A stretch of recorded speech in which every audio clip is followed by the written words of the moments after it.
ብዙ ነገራችን ሰዎችን ለማሳመን ያልሆነ ነገር አርጎ ሰርቶ ለምሳሌ ኦኬ ቀላል ሳይስሽ ለክርስቶስ በበረሃ ላይ ከተማዎቹ ጌታም ተሆነ ያሳይ ያው ሰይጣን የብርሃን መልአክ እስኪመስል ድረስ ራሱን ይለውጣል ይላል። ስለዚህ አሳየው የዘላለም ገዢ ስለሆነ ራሱን አለው የዘላለም ገዢ ስለሆነ አንተ ጥያቄ በእልም ባለ በረሃ ሞት በጣም የሚያምር ከተማ ትልቅ ከተማ ጌታ ነው የወሰደው ከተማው ጌታ መጣው በእንትን ላይ እኮ ነው የወጣው አይደለ ክርስቶስ የማቴዎስ ምዕራፍ አራት ላይ እናወጣ ወደ ተራራ ነው የወጣው ወደ ላይ በበረሃ ምን አይነት ከተማ ነው ያለው እንግዲህ አሳየው ሰይጣን አሳየው ከየት አመጣው ከተማው ከየት አመጣው ያስመስላል ማለት ነው የብርሃን መላእክት ይመስላል እኔ ስለሷ የዘላለም ገዢ ነው ሰይጣን እሱን አልጠየኩሽም እኔ የጠየኩሽ ከተማውን ከሌለበት ወደ አለበት የታመጣው አረም ከተማ ከሌለበት አላውቅም በሞት ያሉት ይሄ በጣም ቀላል ነው አንቺ በጣም ጭንቅላት ሽፍት ከሆነ ምታት በምታት ስለሚሸውት ምታተኛ ስለሆነ ሰይጣን ኤኒዌይስ በቃ ሌላ ሰው በጣም ብዙ ሰው ገስ ላይ 50 ሰው ገስ ላይ አንተ ሌሎች ምንድን ነው እና ታስመለስ ምን ይልጣ ማርያም በጣም ብዙ መልሼልሻለሁ አንቺ ስለዚህ እንደዚህ ነው የሚቀጥለው አይቀየርም ይሄ መጽሐፍ ይሄ ጽሁፍ በጣም ጥሩ ይሄን ቤተክርስቲያን አይታው ቆይ ቃላቱን እስቲ በዚህ ላይ ነው ካለች ቤተክርስቲያን ታርሞ እንጂ እኔና አንቺ አይደለም እኔ እስካሁን ድረስ ቤተክርስቲያን ይሄንን ስህተት ነው ብላ አልነገረችኝም ስለዚህ ቤተክርስቲያን አሁን መጽሐፏ ማረም መብቷ ነው ገባሽ ስለዚህ መጽሐፏን ይዛ ስታርም አይ ነገር በዚህ ቃላት ብናደርገው ካሉ የዛ ሰዓት እኔና አንቺ ነው እስካሁን ድረስ ግን ይሄንን የምንረዳበትን የነገርኩሽ ነው ያለው ስለዚህ ምንም ቢስተካከል ነገር የለውም ስታስተካክል ቤተክርስቲያኗ ይሄው አስተካከለሽ ያወራሻል እስካሁን ድረስ ግን ይሄ የምንረዳው የምንማረው የስናነበው የምንረዳው በዚህ መልኩ ነው አንቺና ሌሎች ጴንጤዎች በምትሉት አይደለም ኦኬ ስለዚህ ኦርቶዶክስ ለመሆን ወደ ቅድም ጥያቄ ለምን ወርዳል በቃ ተሻሻለን ስለዚህ ኦርቶዶክስ መሆን ከፈለኩኝ ገላታ ለመቀበል አልችልም ማለት ነው ማትክ ለምሳሌ ታድ እንደ ታድሶና እንደ ጴንጤ አይነት ልብ ይዘሽ ሆነ ማትቀበይበት ሲጀምር ኦልሬዲ በጥርጣሬ ውስጥ ያለሽ በእኛ ከፍሎ ማመን የለም ሰው ያልገባሽ ነገር ትማሪያለሽ ቤተክርስቲያን ለምሳሌ ይሄን ለምረዳው በዚህ ነው አልኩኝ ኦኬ ለምሳሌ ጠይቅሽ አንድ ክርስቲያን መጣ አንድ ሰው ወደ ክርስትና መጣ ኦኬ ከዛ ክፉና ደጉን ለማወቅ ከእኛ እንዳንዱ ሆነ የሚለውን ቃል እኔ አልቀበለውም ማለት አስተውይ አልቀበለውም ማለት ምክንያቱም እዚህ ጋር የሚያሳየው አዳም ከስላሴ ጋር ከእግዚአብሔር ጋር እኩል እንደሆነ ነው ስለዚህ ይሄ የምረዳው ይሄ ነው ሳነበው እኔ የምረዳው እዚህ ጋር አዳም ፈጣሪ እንደሆነ ነው ከስላሴ አራተኛው አካል እንደሆነ የምረዳው አለ ኦኬ እና አልቀበለውም ማለት ምንድነው ማድረገው እኔ ኦኬ ና ቤተክርስቲያን እንዲህ ብላ ትፈተዋለች ትቀበለዋለህ ይህን ነው አልቀበልም ካለ ይሄ ሰው ችግር አለበት ማለት ነው ኦኬ ልክ እንደዛ እኔ ወደ አመጣውና ይሄን ሰው ገና ድርሳናቴን እንዲህ ነው የምተረጉመው ቤተክርስቲያን እንዲህ ነው የምተረጉመው እንዲህ ነው የምትረዳው ብለዋል አይ እንዲህ ብትረዳው ምን አልቀበልም ካለ ይሄ ሰው ችግር ውስጥ ነው ያለው ገባሽ ይሄ ሰው የሆነ ገና በጥርጣሬ ውስጥ ነው ያለው ስለዚህ ቁጭ ብሎ እንዲማር ይደረጋል ቁጭ ብሎ ይማራል ያሬዶ መጽሐፍ ቅዱስ ካልተቀበለ ሲጀመር ክርስቲያን ነው ከሰው እንትን አንዳንዱ ነው መጽሐፍ ቅዱስ ነው ክርስቲያን አይደላችሁ እንኳን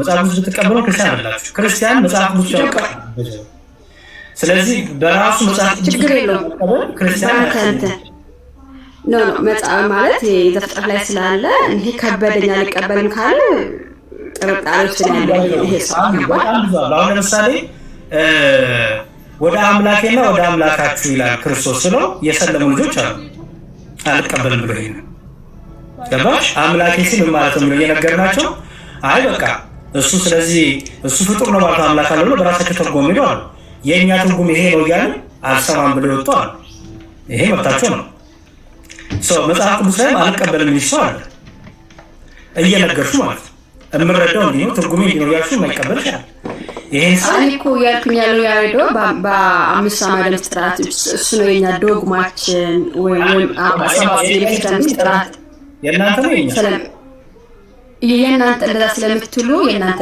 ዶግማ የአምስቱ አዕማደ ምስጢራትና ሰባቱ የቤተክርስቲያን ምስጢራት ይሄን ነው የኛ ዶግማ አይደለም የምትሉት። ወደ ክርስትና ሲመጣ ይኸውልሽ ወደ ክርስትና ሲመጣ አንቺ ጴንጤዋ ለምሳሌ ኦርቶዶክሱን ብትይ የምትማሩ መጀመሪያ እነዚህ ነው። እነዚህ ያስረግጠሽ እምነትሽን መመስከር አለብሽ፣ መማር አለብሽ።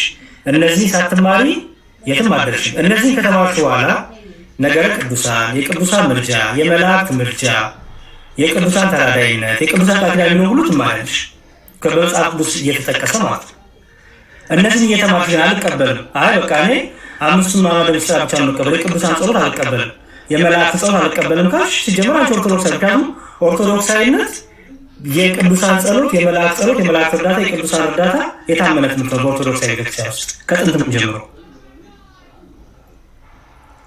ኦኬ እንትን ማለት እሺ መላእክቶች በሰማይ ያሉ በጣም ይቀጣች ሌላ ቀን እንቀጣ በጣም ይቀጣች ብዙ ሰው አለ 54 ሰው አለ ገስ ነበር። እሺ ይቅርበኛ እንጂ አመሰግናለሁ ስለመጣች ታንኪዩ በጣም እሺ።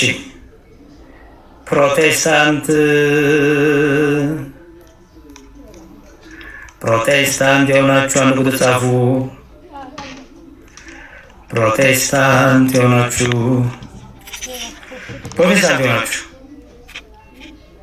ችግር የለውም።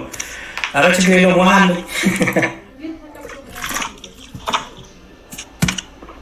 እሺ ፕሮቴስታንት ኦርቶዶክስ አጻፉ አንዴ ፕሊዝ። ፕሮቴስታንት ነው ፈልገው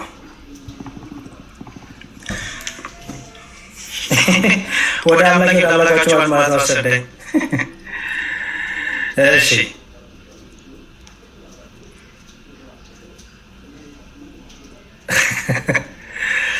እሺ ለፕሮፌሰር አንድ ቁጥር ጻፉ ፕሊዝ። ገጽ ላይ በጣም ብዙ ስላለ እኔ ገጽ ላይ ባለው አላስገባም። በጣም ብዙ ነው ያለው በምን እንደምለያችሁ ማለት ነው። ኦኬ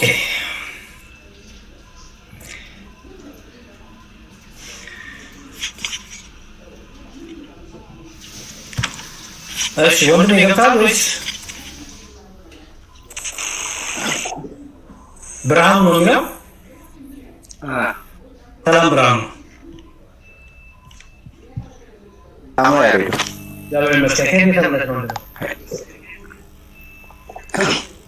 እኔ ከወንጌላውያን ወንጌላውያን የሚባል ነው። ወንጌላውያን የሚባል ቤተ እምነት የለም አለ። ንገረኝ፣ የት ነው ህብረት የምታደርገው? አለ ህብረት የምታደርገው የት ነው? ችግር ወንጌላውያን አይደል? የኢትዮጵያ ህገ መንግስት እኮ የሰጠው ያለበት የተቀበሉት እኮ እዚህ ወንድሜ ህብረት የምታደርግበትን ቦታ ንገረኝ፣ ያለበለዚያ አስወጣለሁ። ምክንያቱም ምንም መወሸት አያስፈልግም ነው ሙሉ ቃልዮትና መካኒክስ ነው በተሰጠው ኦኬ ጉባኤ እግዚአብሔር ቤተክርስቲያን ጉባኤ እግዚአብሔር እሺ ብርሽ ኢንፎርም ቀርማ ኢንፎርም ቀርማ ፕሊዝ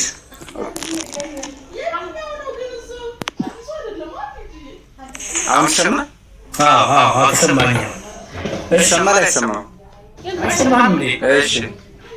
እሺ በመጽሐፍ ቅዱስ አምላክ የሚለው ስም ለማን ተሰጠ? በመጽሐፍ ቅዱስ አምላክ የሚለው ስም ለማን ተለፍቶ ይሰጣል? አምላክ የሚለው ስም ኦኬ ያሬዶ በደንብ እየተሰራኝ አይደለም። ኤርፎን ሳደርግ ነው። እሺ በቃ እንግዲህ አስቸጋሪ ኔትወርክን አስተካክል ነው ወንድሜ። አንድ ቁጥር ጻፉ አንዴ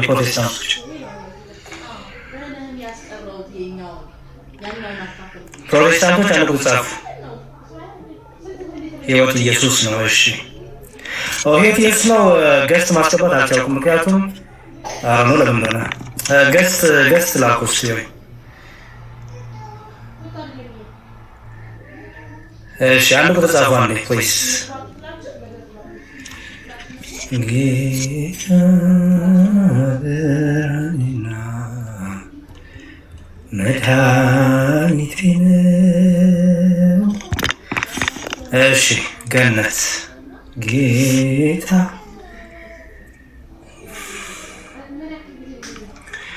እሺ አንድ ቁጥር ጻፈው ፕሮቴስታንቶች። ኦኬ ገነት ካልገባሽ እንግዲህ ልኬልሻለሁ። ተይው ሌላ ሰው ላስገባ። እሺ ቤቴ ቆይ። እሺ ሰላም ማን ልበል? ሰላም እግዚአብሔር ይመስገን። ማን ልበል? ዮኒ ነው ስምህ? አንተ ማን ነው የሚለው? ኦኬ ከየት እምነት ነህ ዮኒ? እኔ ኦርቶዶክስ ነኝ። ኦኬ ኦርቶዶክስ አሁን አልፈልግም። በኋላ ኦርቶዶክሳውያን አትግቡ ብያለሁ። ፕሊዝ ኦርቶዶክሳውያን አትግቡ ብያለሁ። ፕሮቴስታንት ነው የምፈልገው። ከዛ በኋላ ከእናንተ ጋር ከትንሽ ደቂቃ በኋላ እየገባችሁ ጠይቅን ካላችሁ ጠይቅ የምጠይቁ አላሉ። ችግር የለውም። ኦርቶዶክሳውያን ግን አሁን ውጡ ከገስት። ወደ 50 ምናምን 54 ሰው አለ። ውጡ ከገስት ወይስ? እሺ አጉሪ እንዴት ነው ያሬዱ? እግዚአብሔር ይመስገን። ሰላም ናት። ወይስ ባከ ማን በስነ አጉሪ ነኝ። የት ተመረነ? ወንጌላዊ። የት ነው ብለት መጣለው? ሙሉ ወንጌል። በጣም ጥሩ። እሺ አምላክ የሚለስ ያለ ለፍጹም ሰጣ ለሙሴ ተሰጥቷል። ግን ያው በእግዚአብሔር ኮንቴክስት ሳይሆን በፈርዖን ኮንቴክስት ሳይሆን። በጣም ጥሩ። አምላክ ማለት ትርጉም ማለት ነው ገዢ። በጣም ጥሩ።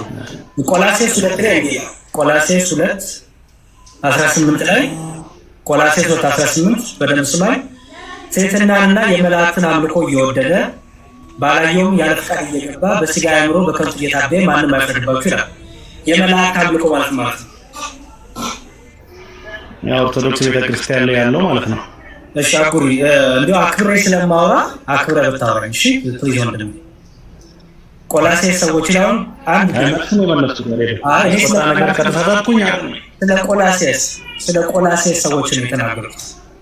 ስለዚህ ቅዱስ ጳውሎስ ለቆላስይስ ክርስቲያኖች ላመኑት ላይ ጻፈው ነው የመላእክትን አምልኮ የወደደ ይላል። ማናቸው ከቆላስይስ ክርስቲያኖች መላእክትን የወደደ መላእክትን ሲያመልክ ነበር? አይ በወቅቱ እንዲህ አይነት ልምምድ ስለነበረ ጳውሎስ እንደዚህ አይነት ልምምድ ራቁ ብሎ ለቆላስይስ ሰዎች እያስተማራቸው መላእክትን ያመለከ ስጠኝ ማስረጃ ስጠኝ። በአዲስ ኪዳን መላእክትን ያመልክ የነበረ እነ ሚካኤል እነ ገብርኤል ያመልክ የነበረ ስጠኝ።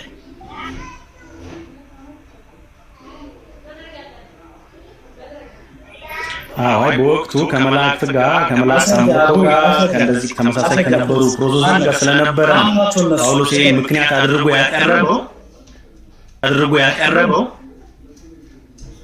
ያቀረበው አረስም ብለህ ትዛታው ማን ናቸው? ፈሪሳውያን ናቸው? ሰዱቃውያን ናቸው? ማስረጃማ ጳውሎስ ነው እኮ ያሬዶ። ጳውሎስ ተናገረ እነዚህ ብሎ ማን ይባላሉ እነዚህ? ፈሪሳውያን ናቸው? ሰዱቃውያን ናቸው?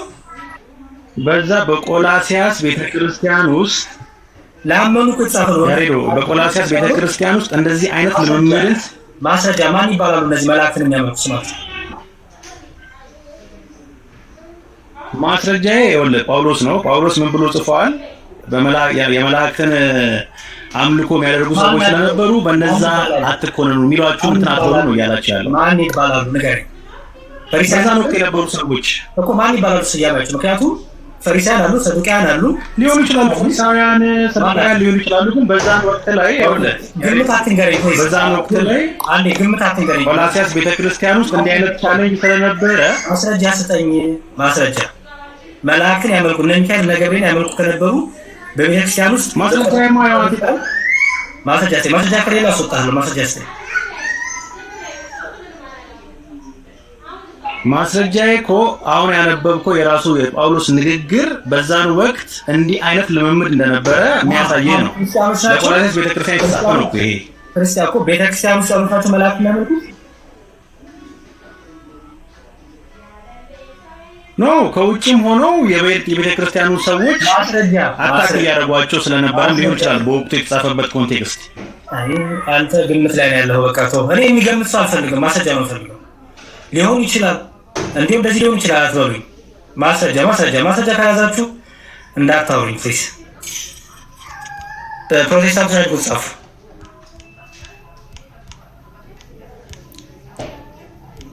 ችግሩ ይሄ ነው። ድርሳንና ገድል ስትማሩ ስለምትሉ ምንም በቃ መጽሐፍ ቅዱስ ላይ ሲገባ የራሳችሁን ትርጉም ትሰጣላችሁ። አሁን ችግሩ ይሄ ነው። መጽሐፍ ቅዱስ ተምራችሁ አታውቁም። እሺ ጆሴፍ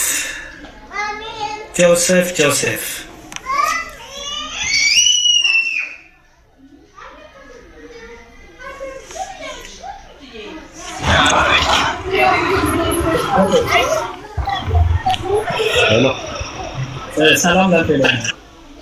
ሰላም ለሁላችን ያረዱ እንዴት ነው? እግዚአብሔር ይመስገን። ተከታውስ ነና ባግራውንድ ይጻፍ የቀጣለው ደግሞ ኦኬ ባክግራውንድ ይረብሻል መሰለኝ ያረዱ። አዎ ቀጣለው ታኔ ይቅርታ በቃ እሺ ተመልሰህ ግባ የተመቻቸ እሺ ቦታ ለሌላዎች ልንቀጥል እሺ እሺ ፕሮቴስታንቶች አንድ ቁጥር ጻፉ ፕሊዝ።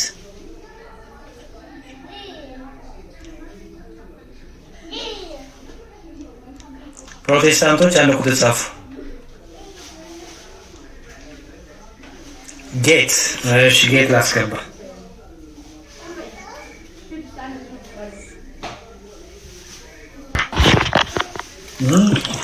ጌት ሰላም ያለ ሴት ነሽ እንዴ? ሰላም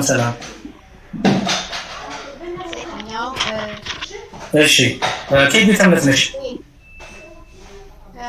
ፕሮቴስታንት። የት ነው ህብረት የምታደርጊው? ህብረት የማደርገው ወንጌላውያን ቸርች። ወንጌላውያን ቸርች የሚባል የለም መቼም፣ እኔም አንቺን እንተዋወቃለን። የት ነው ህብረት የምታደርጊው? ወንጌላውያን የሚባሉ ብዙ ቸርቾች አሉ። የት ነው ህብረት የምታደርጊው? ታለ እሱን ካልነገርሽኝ አንቀጥልም። ምክንያቱም ልታፊ ወንጌል ኮንሽ ቃለ ሕይወት ኮንሽ አሴምብሊ ኦፍ ጋድ ተናገሪ። የት ነሽ? መካነ ኢየሱስ ነሽ? በጣም ጥሩ መካነ ኢየሱስ። በጣም አሪፍ። ህፃናት ተጠምቃላችሁ አይደል? የጌት ገነት ነው ስምሽ? ማነው ስምሽ? ሶሪ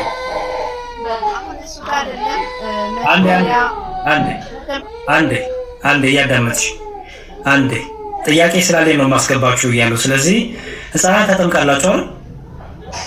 ጥያቄን መልስልኝ መጀመሪያ። ህፃናት ተጠምቃላችሁ አታጠምቁም? ጥያቄን መልስልኝ መጀመሪያ። ጥያቄን መልሰሽ ነው ጥያቄያችሁን ቀጥሎ ማስተናግደው ብዬ ከቅድም ጀምሮ ተናግሬያለሁ። አይ ያንተን ጥያቄ ብቻ ልንሰማ አይደለማ የገባ ነው። እሺ እግዚአብሔር ከአንቺ ጋር ይሁን። በርቺ አትቺ የመጣች ጠይቂኝ። እሺ ሌላ ሰው መጀመሪያ ጥያቄ ጠይቃለሁ። ከመለሳችሁልኝ ከዛ ወደ እናንተ ጥያቄ ደግሞ እቀበላለሁ። ችግር የለውም። እሺ አንድ እሺ ማውን የሚል ሰው ላስገባ እስቲ።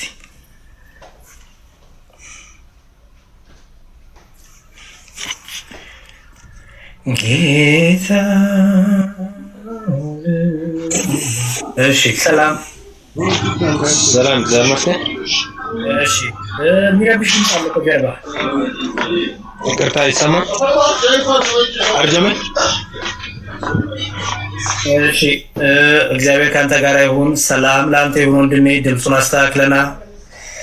እሺ ፕሮቴስታንቶች አንድ ቁጥር ጻፉ። እሺ ዮሴፍ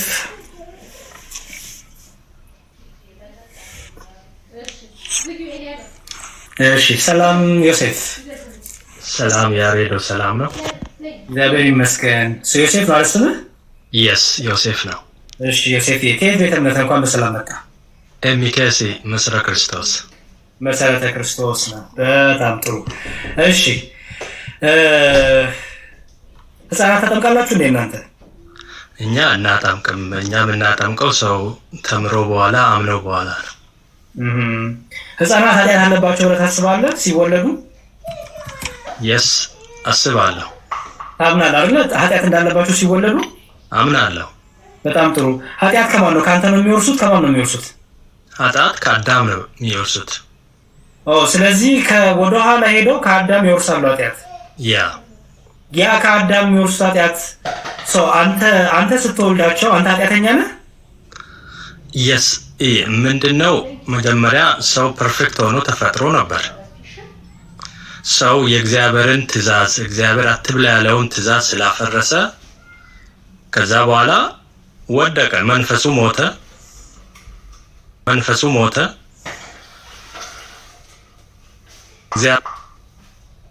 ይቅርታ በጣም የጠየኩ ስላንተ ልጆች ነው።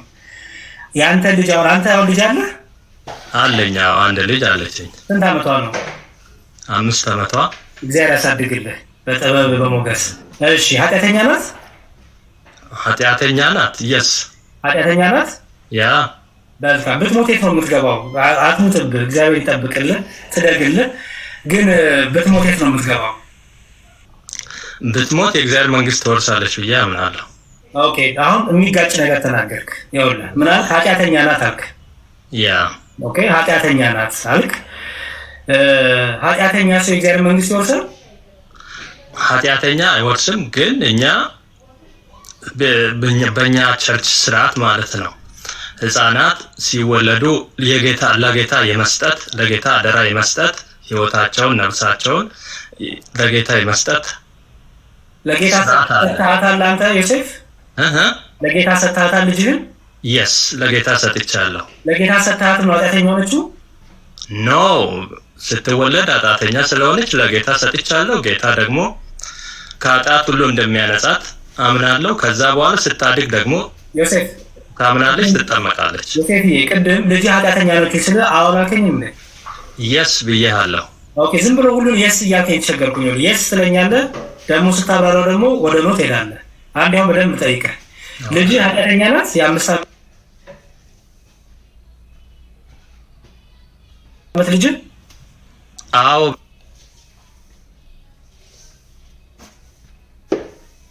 ብዬሃለሁ እኮ። በጣም ጥሩ የስ ብለኸኛል። የስ ናልከው እንዳረሳ። እሺ አዎ ልጅ ለክርስቶስ ሰጥታለች? ተሰጥታለች። የስ የስ ናልከኝ ጎበዝ። የስ መጣች። ለክርስቶስ ተሰጥታም ደግሞ ኃጢአተኛ ናት? አይደለችም።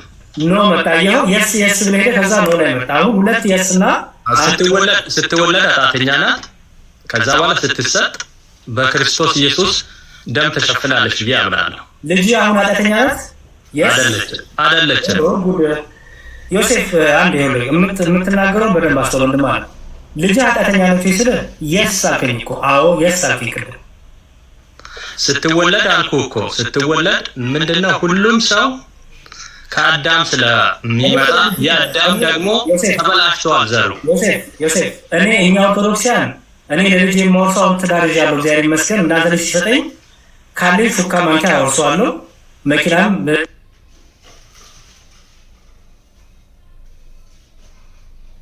ቤትም ካለኝ አወርሰዋለሁ። ኃጢአት አላወርሰውም። ኃጢአት በደም ውስጥ የሚተላለፍ አይደለም። ኃጢአት የሚወረስም አይደለም። ይሄ ነው። ሁሉም ሰው ከኔ አይጨምርም። ደግሞ እኔም ላስረዳ አንድ እንዴት ኃጢአት እንደሚወረስ ላስረዳ። አሁን በልጅ ሀገር ልታስረዳኝ ፈልጌ ነው። ልጅ ኃጢአት ወርሳለች? ወርሳ ነበር። በጌታ ስም ተቀድሳለች ብዬ አምናለሁ። በጣም ጥሩ። ልጅ ኃጢአት ወርሳለች። ከሱም ጀምር ከመሰረቱ። እንግዲህ የመሰረተ ክርስቶስ ልጆች ሲወለዱ ኃጢአት ይወርሳሉ። በጣም ጥሩ። ኃጢአት ከወረሱ ከማን ነው የሚወርሱት? ከአዳም ወይስ ከአንተ? ከአዳም። ምንድነው ከኔም ጀምሮ ምንድነው ሰው ወድቋል። ሰው ስለወደቀ ስማኝ፣ ሰው ስለወደቀ የትኛውም ሰው በእግዚአብሔር ፊት ንጹህ ሊሆን አይችልም። እሺ ጥሩ። ስለዚህ ልጅ ሲወለድ ኦልሬዲ ኃጢአተኛ ነው የሚወለደው። የስ ሲጸነስ ኃጢአተኛ ሆኖ የሚጸነሰው በቃ ዘሩ ይሄ የተበላሸ ዘር ነው። በቃ መሰረቱ ተበላሽቷል፣ ግንዱ ተበላሽቷል። ከዚህ የተነሳ ንጹህ ሆኖ የሚወለድ በፍጹም የለም ሰው ሆኖ።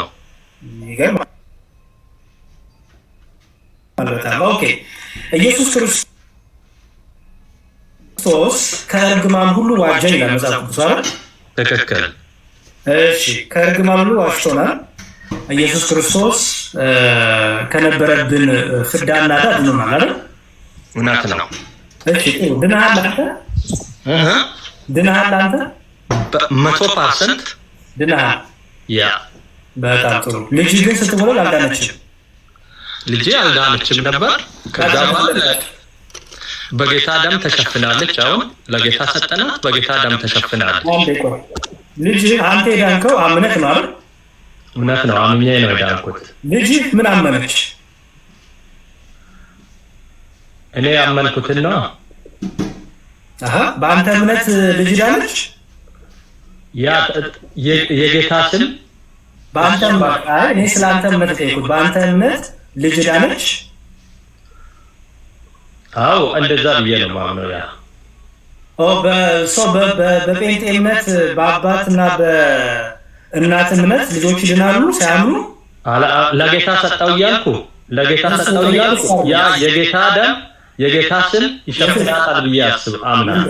አንዴ ምክንያቱም በፕሮቴስታንቱ ስትነግሩን ሰው በእናትና በአባቱ እምነት አይድንም፣ ራሱ አድጎ አምኖ አምኛለሁ ብሎ ሲመሰክር ነው የሚድነው ትሆናላችሁ አይደል?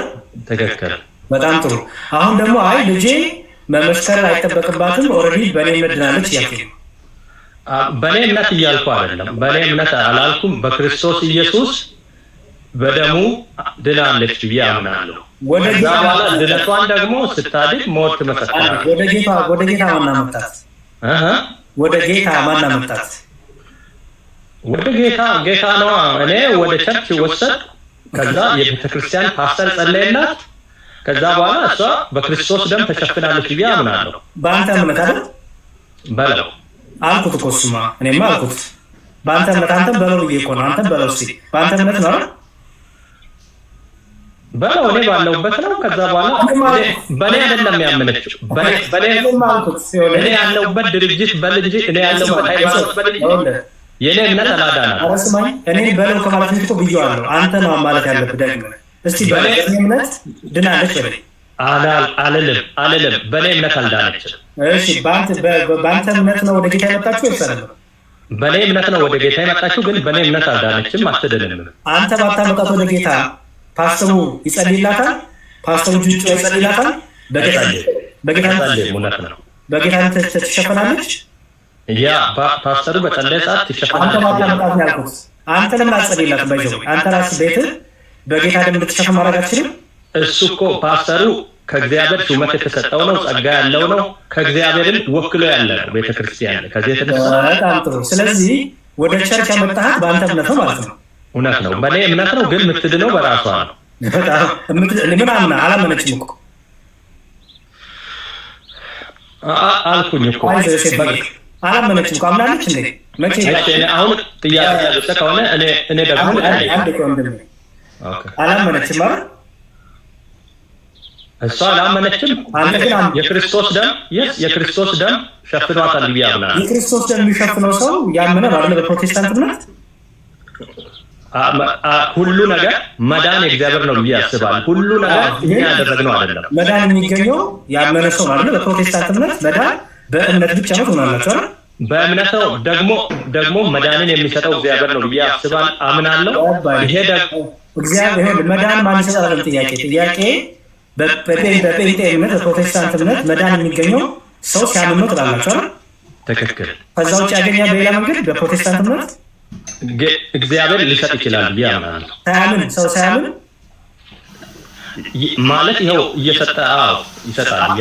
ዮሴፍ ተናገረው በለው ሳያምን ማለት ነው። ሕፃኗ አላመነችም ማለት በክርስቶስ ኢየሱስ ደም ተሸፍናለች፣ ትድናለች ብዬ አምናለሁ። ሳያምን ማለት ነው። ሳታምን ትድናለች። ይሄው ተጸለየላታ። ፓስተር እኮ የወከለው ሰውዬ ጸለየላት፣ ድነት ታገኛለች ብዬ አስባለሁ። መዳን ደግሞ ከእግዚአብሔር የሚሰጥ ስጦታ ነው እንጂ። በጣም ጥሩ። ስለዚህ ምን ታደርጋለህ መሰለሽ? ኦርቶዶክሳውያን ስታገኝ ከዚህ በኋላ ልጆቻቸውን ወደ በሕፃንነታቸው በአርባና በ50 ቀናቸው ወደ ቤተክርስቲያን ሲያመጡ ከእግዚአብሔር ከክርስቶስ ጋር ሲያገናኙ ትክክል ናቸው ማለት ነው። መድኃኒት ሲያገኙ ልጆቻቸው እኔ እንደዛ ማለት አልፈልግም። ጠየቀኝን መልሻለሁ። እኔ የምጠይቅህ ስማኝ። ትክክል ነን እኛ። አሁን አንተ ባልከው እኛ ትክክል ነን።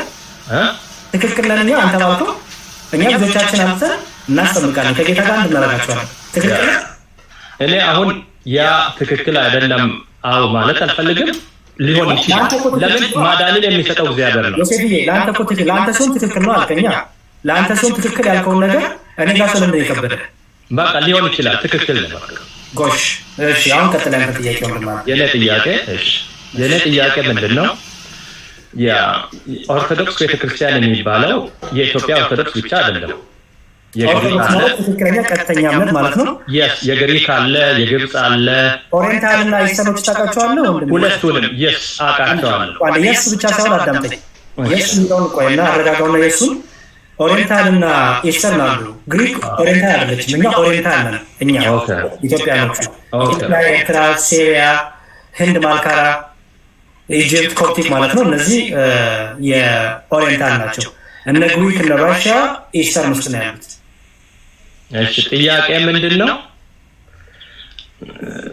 ቤተክርስቲያን የተመሰረተችው እናንተ በነቢያትና በሐዋርያት መሰረት ተመስርተናል ትላላችሁ።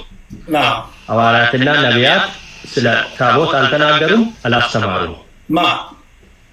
ሐዋርያትና ነቢያት ጥያቄ ልጨርስ። ጥያቄ ልጨርሳ።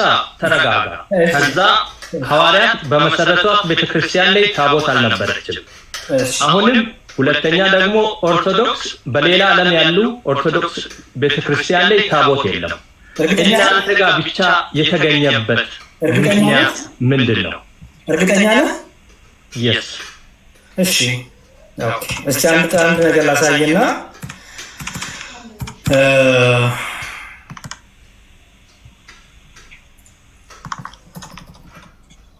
እሺ አንድ ጥቅስ ላሳየ። ኦኬ አሳየ።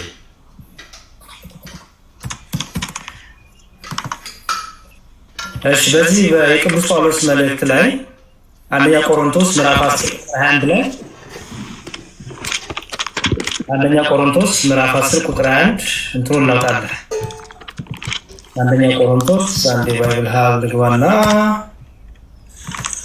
አንደኛ ቆሮንቶስ ላውዞ ካሜራዬን ይታያል። የስ ይታያል። ምዕራፍ 10 ቁጥር 21 ኦኬ ቁጥር 21 ኦኬ ሂድ። እሺ ልሄድ ነው ሂድን እንግዲህ አንደኛ ቆሮንቶስ ምዕራፍ 10 ቁጥር 21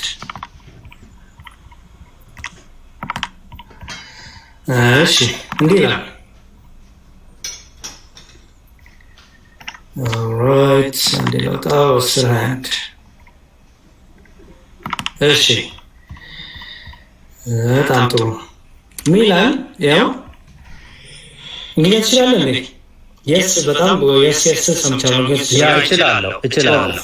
እሻም ምን ይሄን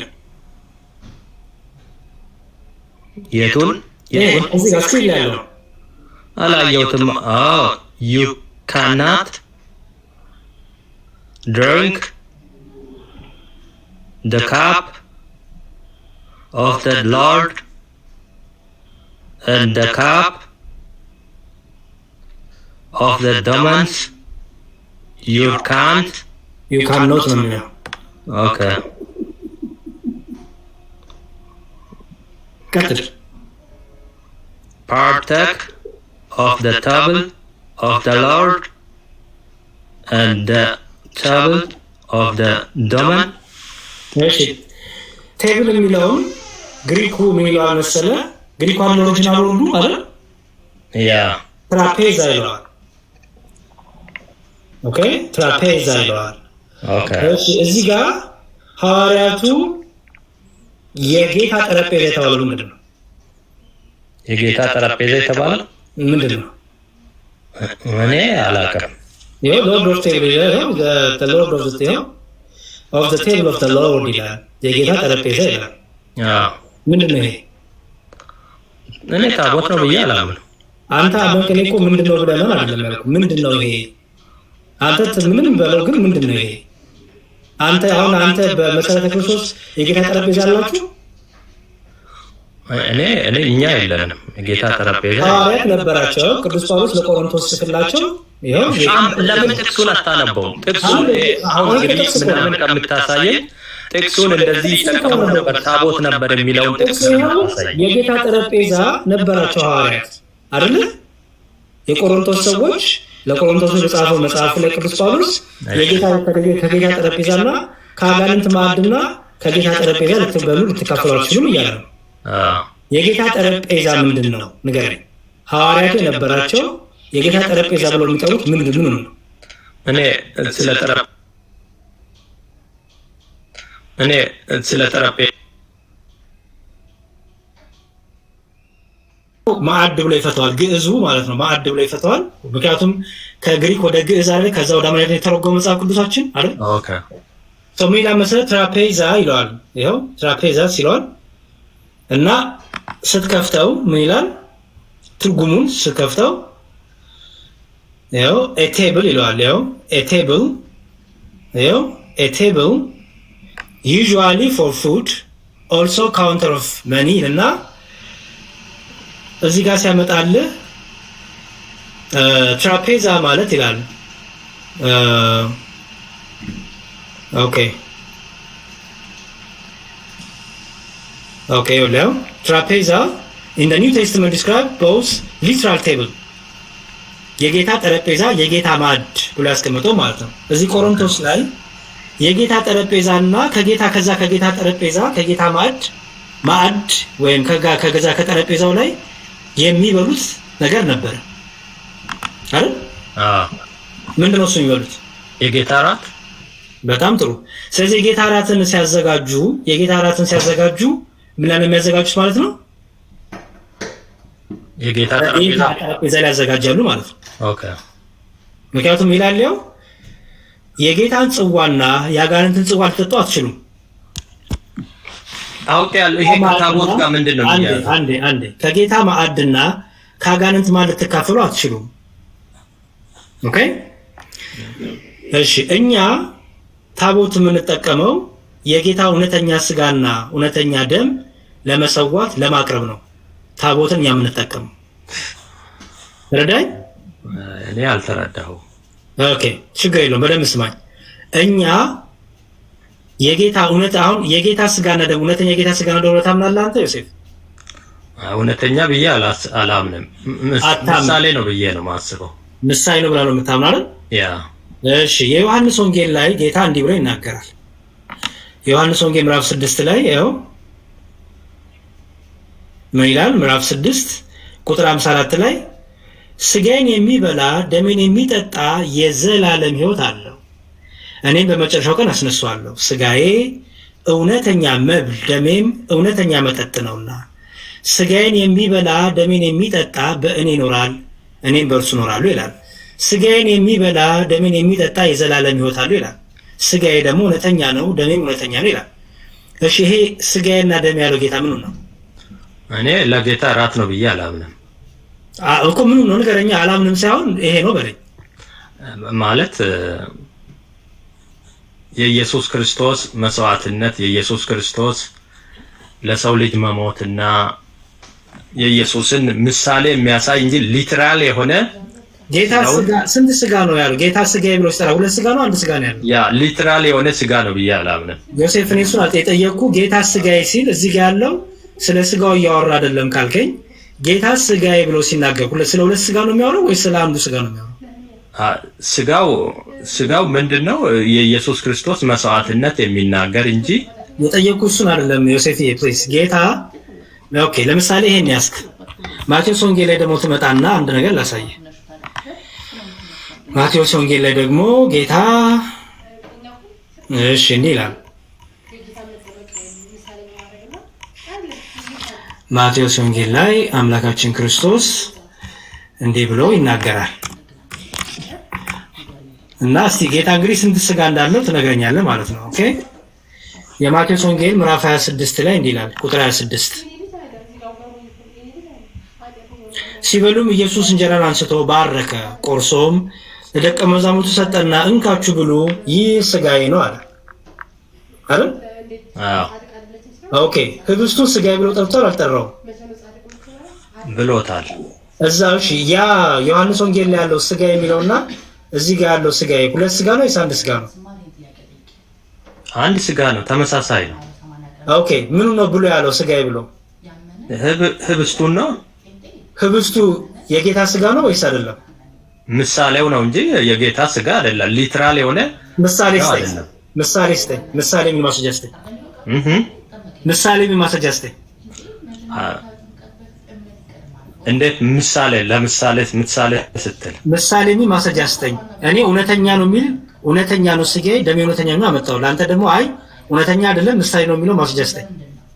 እኔ በትክክሉ ኢየሱስ በዛ ዘመን እንዳልተበላ ራስህ ታውቃለህ። ማስረጃ ስጠኝ። ማስረጃ ምሳሌ ነው የጌታ ስጋ ምሳሌ ያልክበትን ማስረጃ ስጠኝ። እኔ በምሳሌ ነው የማወራው እስካሁን።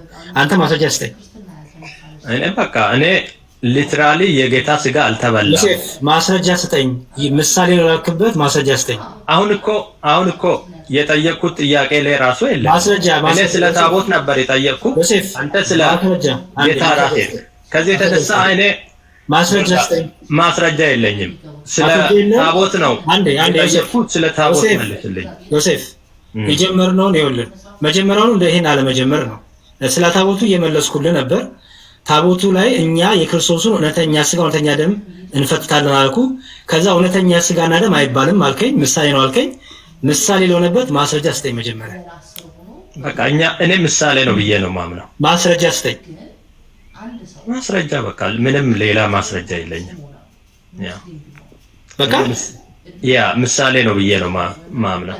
የምን ኦኬ ማስረጃ የለም።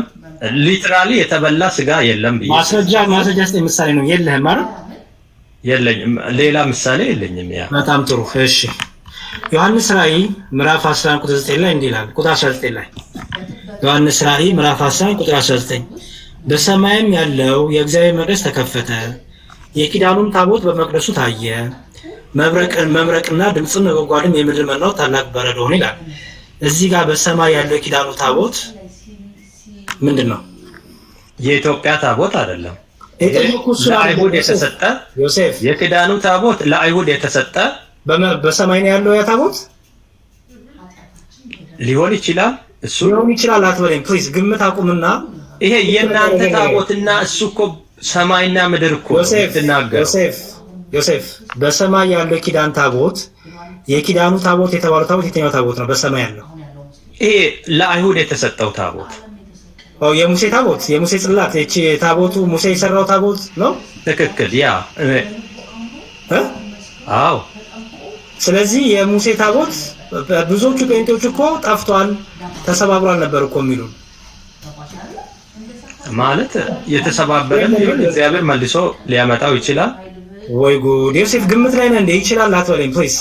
ሊሆን ይችላል ማለት አንተ የምትለኝ እኔ የጠየቅኩና አሁን አልኩ እኮ የእናንተ ታቦትና ያ ሰማይና ምድር ነው። ያ ኦኬ፣ ምንም አስወጥቻለሁ። ዝም ብሎ መዳረክ ነው። እሺ፣ ሌላ ሰው ካለ ይግባ። ያኔ በግምት የምታወሩኝ ሰው አልፈልግም ፕሊዝ።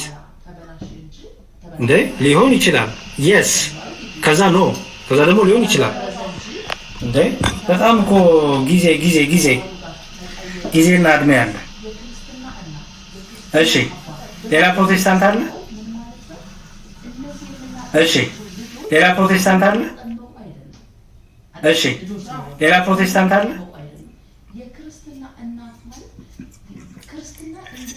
ሌላ ፕሮቴስታንት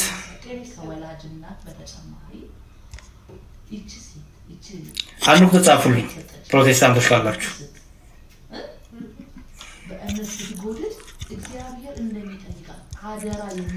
ሊሆን ይችላል የስ፣ ከዛ ኖ፣ ሁለት የስ፣ ከዛ አንድ ነው። እንዴት ይሆናል እንደዚህ?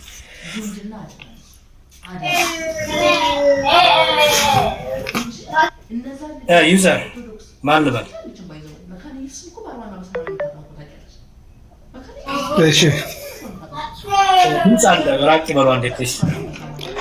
እርቅ ያለ እዛው ነው። እሺ ሰላም ማን ልበል? ስሞት ሊዘር ማ አልሰማሁም። ፕሊዝ በደንብ አውሩኝ። አጽፎላል እኮ ቄሴ ዩዘር ብሎ እኔ ያኔ ዩዘር 95 እያልኩ ስቆጥር ማለትም ይንገሩኝ። አሁን ይሰማል። ስሞትን ይንገሩኝ። ዩዘር 95 21 6 ያ ቁጥር አልቆጥርም እኔ። ስሞትን ንገሩኝ። ሊዘር አማርት ነገርኩ ወይ ሊዘር ብዬ ነገርኩ። ማ ሊዘር ሊዘር ሞልኮስ ላይ ሊዘር አዎ እንደዛው ነው። ኦኬ ስሞትን በትክክል ይነግሩኛል ወይስ አይነግሩኝም? ስሞትን ካልነገሩኝ አስወጣታለሁ። ዮሴፍ ኦኬ ዮሴፍ ከየት ቤተ እምነት ነው? አቶ ዮሴፍ ከአባታችን የትልቅ ሰው ድምፅ ይመስላል ድምፆት። ከየት ቤተ እምነት ነው?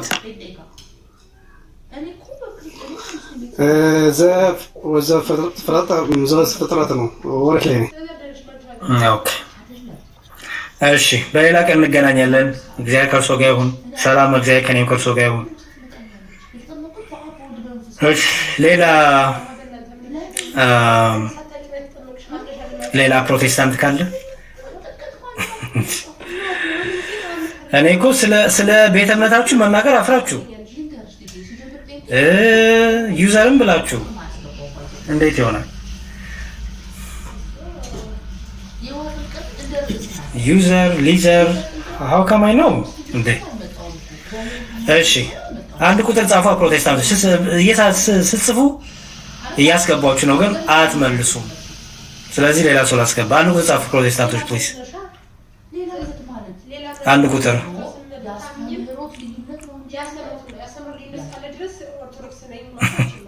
እሺ ደገፋ አንድ ላስገባት አቻኩም ወይ ገስት ላክ ደገፋ ገስት ላይ ያላችሁ ሰዎች አንዴ ታገሱኝ ብያለሁ። አንድ ቁጥር ጻፉ ፕሊዝ ፔንቶቹ።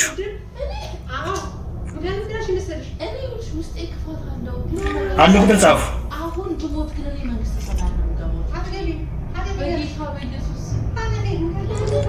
አንድ ቁጥር ጻፉ።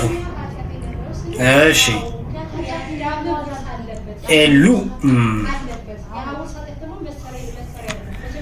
ስብሰባችሁ ግቧ ታዲያ ወይ አንድ ቁጥር ዝም ብላችሁ ጽፉ ከሆነ ተው ይቅርባችሁ። ትጽፋላችሁ አስስባችሁ አትገቡም። ዲክላይን ታርጉታላችሁ ኢንቪቴሽኑን ተው እንጂ። አንድ ቁጥር ጽፈን አላስገባም ለማለት ከሆነ እሱ አለፈበት እኮ እሱ ጨዋታ ምናምን አይገስ አለፈበት። አሁን አረጀን ትልቅ ሰው ነን እና አንድ ቁጥር ጽፉ ስለምሰባችሁ ግቡ ፕሊዝ።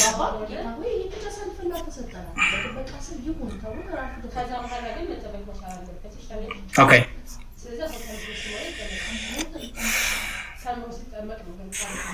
እሺ ቀላል ያሬዶ ሶሪ ቅርታ በጣም አንዲት ነገር ነው የምናገረው። ይቅር በለኝ ቀላቢ። ሌሎቹ ድል ታሰር ከሰጠው ትክክልም አይመጣም እና ፕሮቴስታንት ነው ወይስ አይደለም? እኔ ወጥቶ ዛሬ የዮኒ ቤት ሲናገር ስለሰማኝ በጣም ችግር የለውም። እንዲገቡ የፈለኩትም ለዛ ነው። ኦኬ እሺ ቅርታሽ። እሺ ብራዘር እሺ ፕሮቴስታንቶች ግቧ። ፕሮቴስታንቶች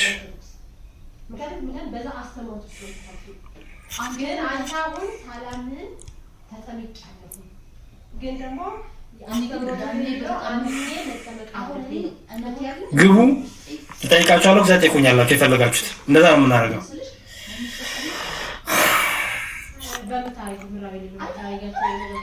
እኔ አንድ ቁጥር ጽፉና ሲላክላችሁ የማትገቡት ነገር እሺ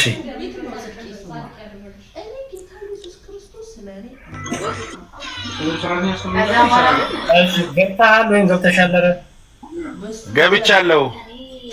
እሺ ማን ልበል? ዮሐንስ ከየት ቤተ እምነት ነው ዮሐንስ? ቃለ ሕይወት። መልካም እሺ።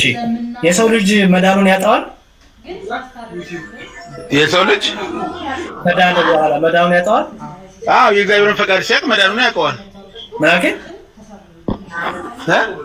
ምናምን የእግዚአብሔርን ፈቃድ ሲያውቅ መዳኑን ያውቀዋል።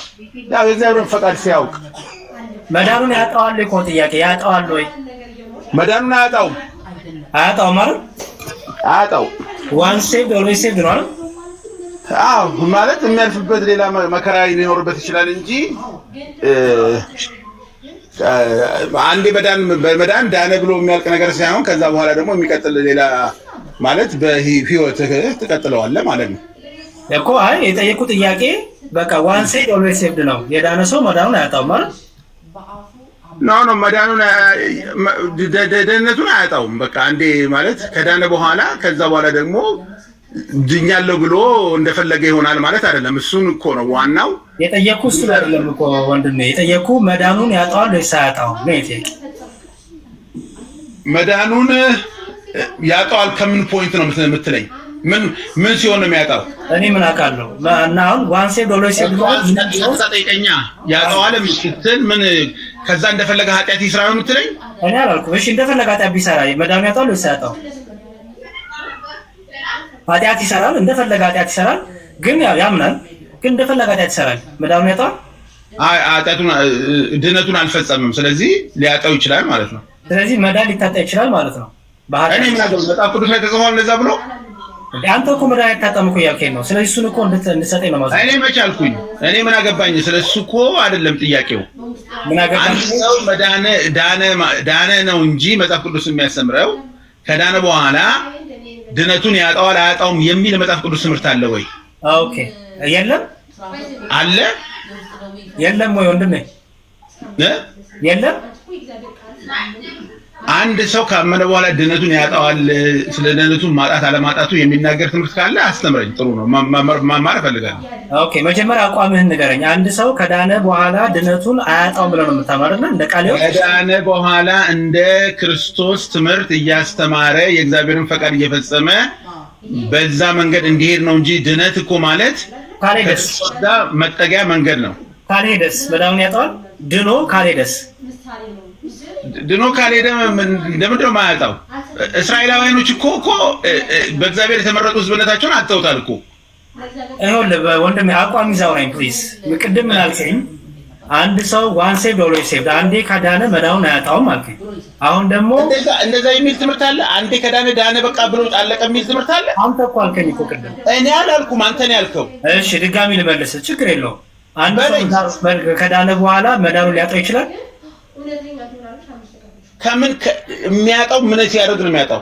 እኔ ምን አውቃለሁ? እሱ መልስ። እኔ ምን አውቃለሁ? አንተ የምጠይቀኝ ጥያቄ ከምን ተነስተህ እንደሆነ ምን አውቃለሁ? መዳኑን ሊያጣው ይችላል። በአንተ ትምህርት ንገረኝ። በዚህ እኔ እንደዛ የሚል ትምህርት መጽሐፍ ቅዱስ ላይ ከሌለ እኔ እንደዛ አይነት ትምህርት አልናገርም። ስለዚህ መዳኑን አያጣውም በቃል ወቅት አስተምሮ አልልም። እኔ እንደዛ ብዬ አልናገርም። ምንድነው የምትታራ? ምን አቋም ላይ ነው ያለህ አንተ? እኔ ይኸውልህ የእግዚአብሔር ፈቃድ ምን እንደሆነ ጠንቅቄ አውቃለሁ። ከዛ በኋላ በክርስቶስ አምናለሁ። ካመንኩ በኋላ ክርስቶስን እየሰበኩ እያስተማርኩ ለሚቀጥለው ትውልድ አስተላልፌ ማለፍ ነው። እሺ በጣም ጥሩ መልስ። ይሄን ትመልስልኛል። የማቴዎስ ወንጌል ምዕራፍ 24 ላይ ምዕራፍ 25 ላይ እሺ በዚያም ጊዜ መንግስተ ሰማያት መብራታቸውን ይዘው ሙሽራው ሊቀበሉ የወጡ 10 ቆነጃጅት ትመስላለች። ከእነርሱም 5ቱ ሰነፎች 5ቱ ልባሞች ነበሩ። ሰነፎቹ መብራታቸው ይዘው ከእነርሱ ጋር ዘይት አልያዙም፣ ልባሞቹን ከመብራታቸው ጋር በማሰራቸው ዘይት ያዙ ይላል። እሺ እነዚህ 10ቱ ቆነጃጅት እነማን ናቸው? እነዚህ 10ቱ ቆነጃጅት እነማን ናቸው?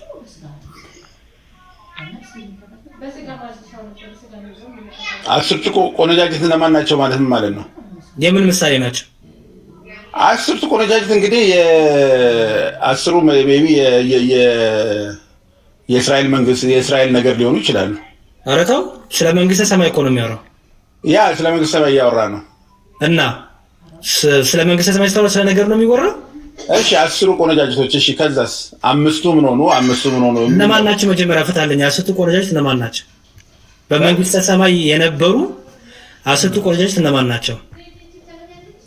እኔ ይሄንን ቦታን በሚሆን ስለማላውቅ ምን እንደሆነ ምንም ታሪኩን አውቀዋለሁ፣ ግን ስለምን እንደሚያስተምር አላውቀውም። ታሪኩን ንገረኝ እኮ። ስለዚህ ታሪኩ ላይ በእነዚህ 10ቱ ቆነጃጅት የነበሩት በመንግስተ ሰማይ አላል?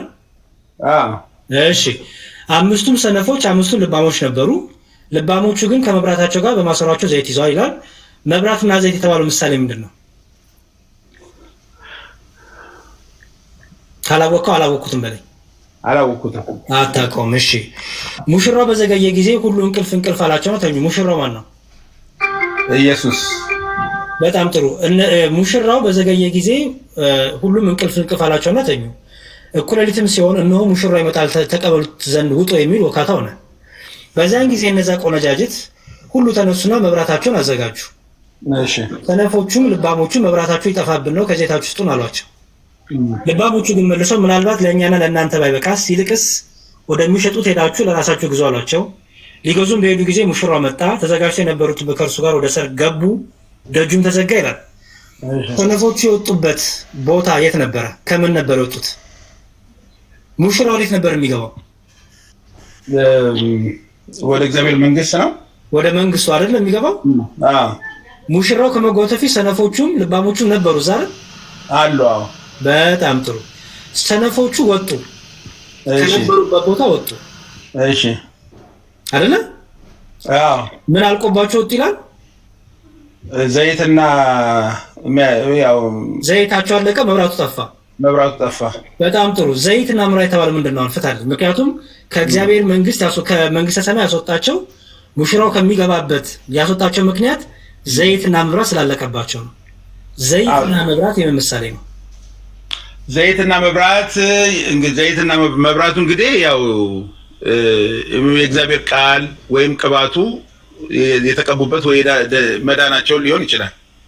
ኦኬ። ወጡ ማለትም ማለት ነው። ወጡ ማለት እንግዲህ ወይ ከቃሉ አፈነገጡ ማለት ሊሆን ይችላል። አይ ከቃሉ ከእንትኑ ወጡ፣ ከመንግስቱ ነው የወጡት። ከመንግስቱ ወጡ። እኮ ወጡ ማለት ነው። ከመንግስቱ ወጡ ማለት እነኚህ ሰዎች ቆይ አንድ ነገር ልንገርህ ማለት ነው። አሁን ይህን ምሳሌ ከዚህ ጋር እኔ ጋር ስታመጣው ማለት ነው አንተ ጋር ሳመጣው ሳይሆን ዮሴፍ ነው ስም ያልከኝ? ይቀርታው ዮሐንስ እኔ አንተ ጋር ነው ሳይሆን መጽሐፉ ምን እያለ ነው የሚለውን መጀመሪያ መጽሐፉ ላይ እንፍታው። መጽሐፉ ላይ ከመንግስተ ሰማያት የወጡበት ምክንያት ሌላ ሰው መጥቶ አስወጣቸው አይደለም። ዘይታቸው አለቀ፣ መብራታቸው ጠፋ አይደል? ኦልሬዲ ግን ይሄን ነበሩ፣ መንግስተ ሰማይ ነበሩ። እንዴት ነው መንግስተ ሰማይ የገቡት? መጀመሪያ በጣም ጥሩ። መንግስተ ሰማይ ወደ እግዚአብሔር መንግስት የሚገባው በምንድን ነው? ኢየሱስ ክርስቶስን አምነው ክርስቲያን በመሆን አይደል? አምነው። ስለዚህ በእግዚአብሔር መንግስት የነበሩ ናቸው ይላል። በእግዚአብሔር መንግስት የነበሩ ሲል እነኚህ ሰዎች ኢየሱስ አምነው የእግዚአብሔርን ፈቃድ አውቀው ይላል ከመጀመሪያው፣ ወይስ ምሳሌው ለምንድን ነው የተሰጠው ነው? እሱን እኮ ነው። ትፈታለኛለህ ወይስ ልፍታለህ? አንተ ፍታው በፈለግከው መንገድ። ከዛ በኋላ ደግሞ እኔ ከተስማማው እስማማለሁ፣ ካልተስማማው አልስማማም። ያንተን ንገረኝ እስኪ፣ ያንተን ፍቺ ንገረኝ መጀመሪያ ሪኳየርመንቱ ማለት ነው። አሁን ይሄ ከዳነ ሰው ጋር ባልከው ስትሄድ ይሄንን ስታመጣው ይሄንን ከዛ ጋር እያይዤ አልፈታም። ሁሉ ጊዜ አንድ ሰው ዳነ ይሄንን ፍታው ነው ያልኩት። ፕሊዝ ዮሐንስ ይሄን ፍታው። ይሄን ክፍል መንግስተ ሰማይ የተባለው የት ነው? እሺ ንገረኝ። መንግስተ ሰማይ ማለት መጀመሪያ በምሳሌው ላይ መንግስተ ሰማይ ማለት የዳኑ ብቻ የሚገቡበት የማይገቡበት የሚል ትምህርት የለም። እዚህ ጋር ስለ መንግስተ ሰማያት አመራረጥ ላይ ሊያብራራና ሊያስተምር የፈለጋቸው ነገሮች። እሺ ሙሽራ ወደ የሚገባበት ያ መንግስተ ሰማይ ነው አይደል? ሙሽራው እኮ አሁን ይኸውልህ፣ ሙሽራው መንግስተ ሰማያት አሁን ኢየሱስ ያ ሙሽራው መንግስተ ሰማያት ይገባል ሙሽራው ብለን ይሄንን ቦታ ላይ ሙሽራው ወዴት ነው የገባው ወንድሜ? ሙሽራው ወዴት ነው የገባው? ሙሽራው ወደ መንግስተ ሰማያት። ኦኬ ወደ መንግስቱ ገባ አይደለ? ወደ መንግስቱ ገባ። ወደ መንግስቱ ሲገባ ሙሽራው የገባው ወደ መንግስቱ ነው። ከመንግስቱ ውስጥ ከነበሩት ውስጥ 5 ሰነፎች ወጡ ሙሽራው ከመምጣቱ በፊት አይደል? ስላልተዘጋጁ የነዛ ደግሞ መብራታቸው ስላልተዘጋጁ ሰውን ተዘጋጅተው ነበረ፣ ግን ዘይት አለቀባቸው፣ መብራታቸው ጠፋ። እሺ ሲገቡማ እኩል እኮ 10ቱ ቆነጃጀት እኩል መብራት እኩል ዘይት ነበራቸው። እኩል የነኛ እንዴት ሊተርፍቻለ? እነዛ ይዘው ጠበቁ። አየህ፣ እነዛ ልባሞቹ መብራታቸው በማሰሯቸው ዘይት ያዙ። አየህ፣ በማሰሮ ዘይት ይዘዋል፣ መብራታቸውን ይዘዋል፣ ዘይታቸውን በማሰሮ ይዘዋል። እኩል ዘይት ነው ያዙት። አዎ ለምን መሰለህ? ይኸውልህ ምክንያቱም እነዚህ ጨረሱ ዘይታቸው። ይኸውልህ ሙሽራው በዘገየ ጊዜ ያው እዚህ ጋር ሰነፎቹ መብራታቸውን ይዘው ከነርሱ ጋር ግን ዘይት አልያዙም ይላል። አየው፣ አልያዙም። በደንብ አስተው። አልያዙም። መብራት ይዘዋል። ቋንዴ ስማኝ፣ መብራቱ ሲጀመር ያለ ዘይት አይበራም። መጀመሪያ ታውቃለህ፣ ዘይት አልያዙም። አዎ ይኸውልህ መብራት እኮ አብርተዋል፣ ዘይት ነበራቸው። ምክንያቱም መብራቱ ያለ ዘይት አይበራም። እሺ ቀጥላ እያለ ነው ቃል በቃል እንሂድ። መብራታቸው መጀመሪያ መብራቱ ያለ ዘይት ይበራል። መብራቱ ያለ ዘይት አይበራም። በጣም ጎበዝ። ስለዚህ ልባሞቹን ሰነፎቹን እኩል የሚያደርጋቸው ምንድነው? ዘይት ነበራቸው፣ መብራት እያበሩ ነበር አይደል? ቀጥልሻ። ልባሞቹ ግን ምን አደረጉ? በማሰሯቸው ዘይት ይዘዋል። ኦኬ። ልባሞቹ ግን በማሰሯቸው ዘይት ያዙ ይላል። በማሰሯቸው ዘይት ያዙ። አንዴ ስማኝ። በማሰሯቸው ዘይት ይዘዋል። ምን ይዘዋል ማለት ነው? እነሱ ፍሬ ይዘው ልክ በእጃቸው ያለው ዘይት አለ፣ ተጨማሪ ዘይት ደግሞ ይዘዋል ማለት አብዝተው አይደለም የሚለው እዚህ ጋር። ኦኬ ላሳየህ። አንዴ ስማኝ ላሳየህ። አንተ አላነበብክም ይሄን ክፍል ዛሬ ላሳየህ። ልባሞቹ ግን ከመብራታቸው ጋራ በማሰሯቸው ዘይት ይዘው ነበር ይላል። አየው ይዘው ነበረ ዘይት ያዙ ይላል። በምናቸው? በማሰሯቸው ዘይት ማለት ነው አይደል? ትርፍ ይሁን። እነኛ ደግሞ ጭራሽ ቀስ ቀስ እያልክ ቅድም ነበረ። በምን እንዳትሄድ አንዴ ቆይ። በማሰሯቸው ማሰሯቸው ነው የሚያበሩት። ማሰሯቸው ነው የሚያበሩት። ማን ነው ማሰሮ ነው የሰጣቸው ለነሱ? ኧረ ጉድ! እንመጣለን። ዲቴል ነው የምንሄደው። ስማኝ ወንድሜ፣ በጣም አደገኛ ፋላሲ የሚፈጥር ቦታ ስለሆነ አንዴ ስማኝ። ማን ነው ማሰሮ ነው የሰጣቸው? እዚህ ጋር ምሳሌ ራሱ ክርስቶስ ያመጣው ቻሌንጅ ያደርጋለሁ። እየሰማሁ ቀጥልና እየሰማ ማሰሮን ከየት አመጣው? በማሰሯቸው ዘይት ያዙ ይላል። እሺ በማሰሯቸው ማለት ይሄ ሁሉ ምሳሌ ነው ታውቃለህ አይደል? ኖ ምሳሌ ማርገው ሊትራሊ ማርገው ማለት ነው። አይ ቆይ እኛ ማሰሮ የሰጣቸው ማን ነው? ያዳመጥ ይሄ ሁሉ ሰነፎችና ልባሞች የተባሉት ምሳሌ ነው። በዚያን ጊዜ መንግስተ ሰማይ መብራታቸውን ይዘው ሙሽራው ሊቀበሉ ወጡ 10 ቆንጆ ትመስላለች። አይ ምሳሌ ነው። እሺ ይሄንን ምሳሌ ካመጣ በኋላ አንዴ ቀስ አንዴ it's not balance already balance አይደለም። አንዴ ስማ እየሰማህ እንዴ እንደፈለክ ና ስማ። እሺ ቃል በቃል ነው የምንሄደው። ይሄ ምሳሌ ነው አይደል? የፈለከውን አይነት ምሳሌ ምሳሌ ነው ወይስ አይደለም? መጀመሪያ እንስማ። አይደለም ካልክ ትነግረኛለህ። እኔ ምሳሌ ነው እያሉ ምሳሌ ነው ያለው አትበለኝ። ምሳሌ ነው ወይስ አይደለም?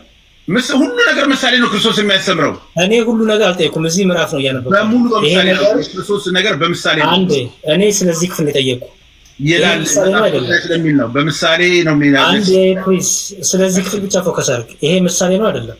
ሁሉም ምሳሌ ነው። ኦኬ መጨረሻ አይደለም ነው የምሰጠህ። ይሄ ክፍል ነው ምሳሌ ነው። በጣም ጥሩ እሺ። ከነርሱም 5 ሰነፎች 5 ልባሞች ነበሩ። እነዚህ 5 ሰነፎቹ 5 ልባሞች ነበሩ ይላል። አዎ እነዚህ 10 ቆነጃጅት የማን ምሳሌ ናቸው? ንገረኝ። 5 ቆነጃጅት 10 ቆነጃጅት የማን ምሳሌ ናቸው? ምሳሌ ስለሆነ የማን ምሳሌ ናቸው? ያመኑ ሰዎች ምሳሌ። በጣም ጎበዝ። መንግስተ ሰማይ ምሳሌ ነው። መንግስተ ሰማይ ምሳሌ ነው። መንግስተ ሰማያት ማለት ያው የእግዚአብሔር መንግስት። መልካም ጥሩ። ምሳሌዎችን እየፈታን ነው። በጣም ጎበዝ። 5 ሰነፎች 10 ቆነጃጅት ምንድን ናቸው አልከኝ? አዎ ያመኑ ሰዎች። በጣም ጥሩ። ሰነፎቹ መብራታቸውን ይዘው ከነርሱ ጋር ዘይት አልያዙ። አስተውል። ሰነፎቹ መብራታቸውን ይዘዋል፣ ግን ደግሞ ዘይት አልያዙ። ኦኬ ሰነፎቹ ምን ይዘዋል? መብራት ይዘዋል። መብራት የተባለው ምንድን ነው? ደህንነታቸው ነው፣ መዳናቸው። ኦኬ በጣም ጥሩ። ዘይት ግን አልያዙም። ዘይት ምንድን ነው? ዘይት ደግሞ ማለት ከዛ በኋላ ያለው ይነዋል አይደል? አገልግሎታቸው ወይ ነው ሳምቲንግ ላይክ ዳት። እሺ ቀጥል። ዘይት በምን ይመስል? ዘይት ምንድን ነው የሚያደርገው? መብራቱን እንዴት ያደርገዋል? ዘይት የተባለው ምንድን ነው? ስራቸው ነው ማለት ነው። በጣም ጥሩ። ምግባራቸው፣ ፍሬያቸው አይደል? መልካም ጎበዝ። አልያዙም ይላል። አስተውል። አልያዙም። ምክንያቱም ዘይት የሚያዘው በምንድን ነው? እሺ በምንድን ነው የሚያዘው ዘይት? በማሰሮ አይደል? ስለዚህ ምን አልያዙም ማለት ነው? ማሰሮም የላቸውም፣ ዘይቱም የላቸውም። እሺ ኦኬ። ልባሞቹ ግን ከመብራታቸው ጋር በማሰሯቸው ዘይት ይዘዋል ይላል። እሺ በጣም አሁን እየፈታልኝ ሂድ። በማሰሯቸው ዘይት። ማሰሮ የተባለው ምንድን ነው? ማሰሮ ማለት እንግዲህ ወይ የእግዚአብሔር ቃል ሊሆን ይችላል። አንተ ፍታው። እኔ ምን እንደሆነ አይገባኝም። እሺ ምሳሌ ከሆነ እንግዲህ ቅድም ማሰሮ ማሰጣቸው የሚለው አያስኬድህም ማለት ነው አይደል? ማሰሮ ማሰጣቸው የሚለው አያስኬድህም ማለት ነው። ምክንያቱም እዚህ ጋር ተዳልቷል ኦልሬዲ። ምሳሌ ወይ እንዳልተዳለ ላሳይ ችግር የለውም። ምሳሌ ነው ስላልኩ ምሳሌው ይፈታል ማለት ነው። ገባ? ምሳሌ እስከሆነ ድረስ ማሰሮ ማሰጣቸው ብለህ አትፈታው። ምክንያቱም ይኸውልህ እዚህ ጋር ከላይ ዘይት አልያዙም ይላል። እነዚህ ሰነፎቹ ዘይት ለያዝ ማሰሮ ያስፈልጋል አይደለ? እነዚህ ግን አልያዙም። ምክንያቱም ከነጭራሹ ማሰሮም አልያዙም ዘይትም አልያዙም። እነኛ ማሰሮ አላቸው፣ እነኛ ማሰሮ የላቸውም። በምን ዘይት ያዙ? በምን ዘይት ያዙ? መጀመሪያው ነው አይስማኝ። እነዚህ ደግሞ ብልህ ያሰኛቸው ይሄ ነው። አየህ ልባም ያሰኛቸው እነዚህ ሰነፎች ስለሆኑ አዳምጥ ፕሊዝ ዮሐንስ የሚጠቅም ነው የምነግርህ። ሰነፎች ስለሆኑ ከደህንነት ጋር ምን አይነት ስማኝ ከደህንነት ጋር የሚያገር አሳይክ። እነዚህ ሰነፎች ያስባላቸው ምንድነው? ዘይት አልያዙም፣ ትርፍ ዘይት አልያዙም። ማሰሮ የላቸውማ። በምን ያዙ? ማሰሮም አልያዙም፣ እስከ ጭራሹ አልፈለጉም ለመያዝ። እንዴ ማሰሮ ከየት አመጡ እነኛኛዎቹ? እነዚህማ ብልሆች ስለሆኑ ይኸውልህ ብልህ ስለሆኑ ልባም ያሰኛቸው ይሄ ነው። አየህ አስተዋይ ስለሆኑ ልባሞች ስለሆኑ ምን አረጉ? ዘይት አላቸው፣ ተጨማሪ ዘይት ደግሞ ይዘዋል። ወይም ማለት ነው ኦልሬዲ ወደ ብርሃኑ መጥተዋል፣ ብርሃኑን አብርተዋል። ደግሞ ተጨማሪ በተሰጣቸው መክሊት በተሰጣቸው ጸጋ ምን እያደረጉ ነው? ተጨማሪ ፍሬ እያበዙ ነው። ልክ ለምሳሌ ለአንተ አንድ መክሊት ሲሰጥ ጌታ ለባሪያው ለአንደኛው 1 ለአንደኛው 5 ለአንደኛው 10 ሰጠው አይደል የሚለው? እዚህ ጋር ጨርስ። ከዛ ጋር ሁለቱ የሚገናኝ አንዴ ስማኝ እንደም ከዛ በኋላ የቀጣው ጌታው የትኛው ነው? ፍሬ ያላፈራውን ወይስ ያፈራውን? ያላፈራውን ሰጥቶታል አይደል? የሚገባው ሰጥቶታል። ፍሬ ግን አላፈራም። ለምን?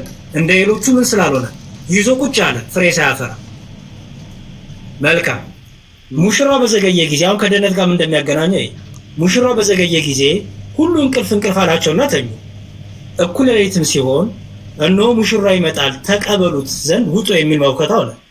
በዚያን ጊዜ እነዚያ ቆነጃጅት ሁሉ ተነሱና መብራታቸውን አዘጋጁ። አየህ ዘይት ትርፍ ስለያዙ ምን አደረጉ? መብራታቸውን አዘጋጁ። ሰነፎቹም ልባሞቹ እንዲህ አሏቸው፣ መብራታችሁ ይጠፋብን ነው፣ ከዘይታችሁ ስጡን አሏቸው። አየህ ልባሞቹ ግን መልሰው ምናልባት ለእኛና ለእናንተ ባይበቃስ ይልቅስ ወደሚሸጥበት ሄዳችሁ ለራሳችሁ ግዙ አሏቸው። ሊገዙም በሄዱ ጊዜ ሙሽራው መጣ፣ ተዘጋጅተው የነበሩት ከእርሱ ጋር ወደ ሰርግ ገቡ፣ ደጁም ተዘጋ ይላል። ያው የተዘጋጁት ዘይታቸውን ከመብራት ጋር ያዙት፣ ወደ ደጁ ገቡ፣ ከሙሽራው ጋር ገቡ፣ ደጁ ተዘጋ።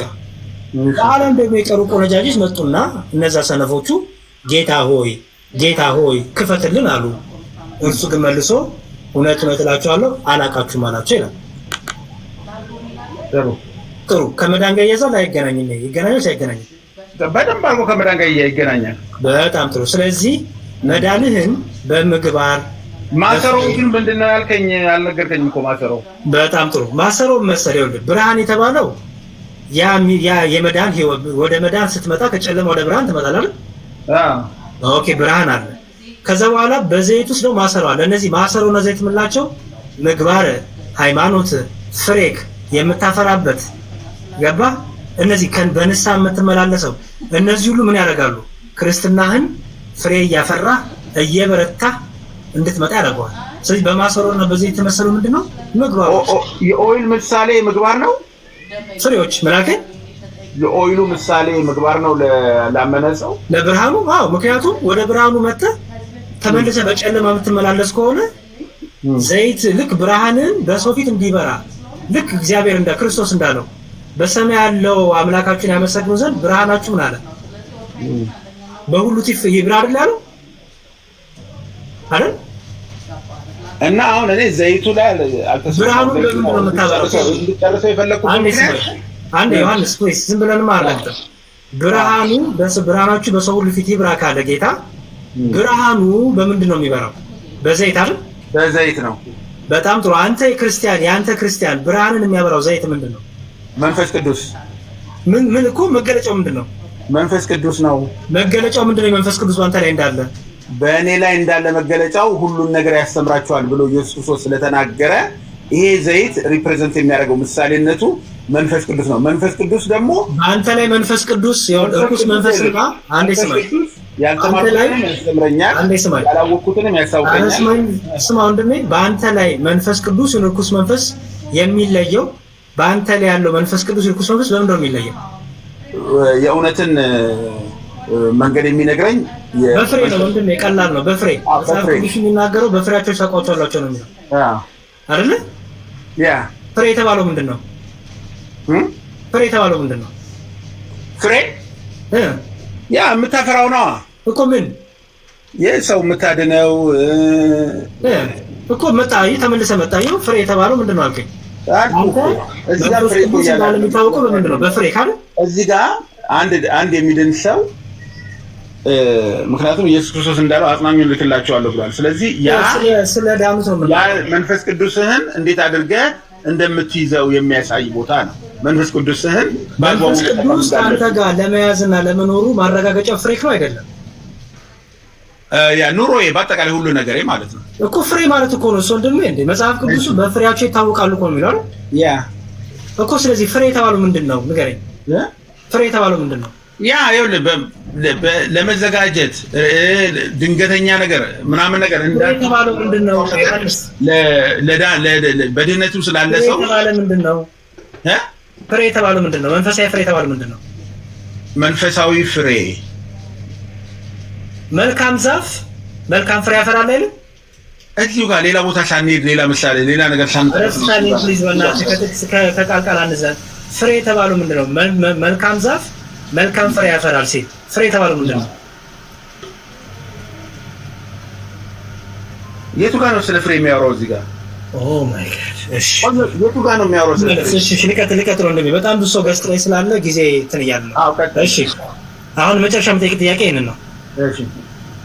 እሺ እንዲህ ይላል፣ የሰው ልጅ በክብሩ በመጣበት ጊዜ ከእርሱ ጋርም ቅዱሳን መላእክት ሁሉ በዚያን ጊዜ በክብሩ ዙፋን ይቀመጣል። አሕዛብም ሁሉ በፊቱ ይሰበሰባሉ። እረኛም በጎቹን ከፍየሎቹ እንደሚለይ እርስ በእርሳቸው ይለያያቸዋል። በጎችን በቀኙ ፍየሎችንም በግራ ያቆማቸዋል። እሺ በጣም ጥሩ። አሕዛብ የታዩት እነማን ናቸው? ያንን ምሳሌ ጨረስን። አሕዛብ የታዩት እነማን ናቸው? እንደምን አሕዛብ ማለት ከእስራኤል ወይም ከተመረጡት ውጪ ያሉት ማለት ነው። ከአሕዛብ መሀል ነው በጎች ያሉት? ከአሕዛብ መሀል ነው በጎች ያሉት? አይደለም። እሺ አንብባ፣ እየቸኮልክ እኮ ነው። ሳይ ቃሉ ራሱ አታነብ፣ ዝም ብለህ ስንት ላይ ነው ያለው? እዛው 25 ላይ ነው ያለው። አንዴ ቆይ፣ ይኸውልህ እየቸኮልክ ራሱ ለኔ መልስ ለመስጠት አታነብም። ምን ላይ ነው ያለው? ምን ላይ ነው የምታነበው? እዛው ላይ ነው ያለው። እዛው 25 ላይ እያሳየው እኮ ነው። እሺ አሕዛብ ሁሉ በፊቱ ይሰበሰባሉ። አዎ ማን ናቸው እነዚህ?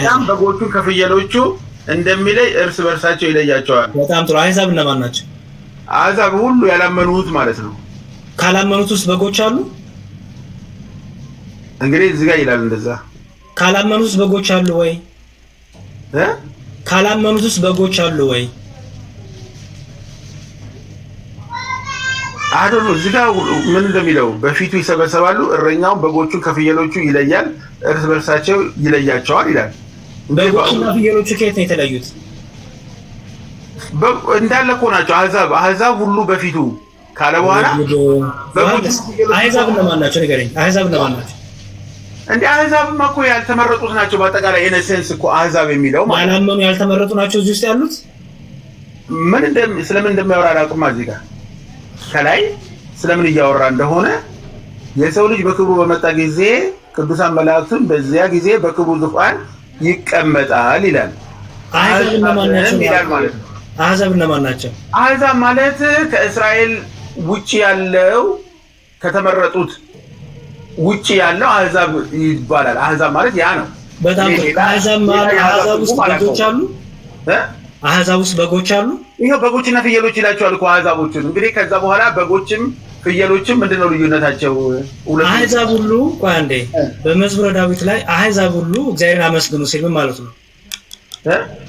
በመዝሙረ ዳዊት ላይ አሕዛብ ሁሉ እግዚአብሔርን አመስግኑ ሲል ዳዊት በመዝሙሩ ምን ማለት ነው? አሕዛብ ሁሉ እግዚአብሔርን አመስግኑ። ምክንያቱም እንግዲህ እዛ ላይ አሕዛብ ሁሉ እግዚአብሔርን አመስግኑ የሚለው ምክንያቱም እንግዲህ እግዚአብሔር እድል ወይም ቻንስ ስለሰጣቸው ሊሆን ይችላል።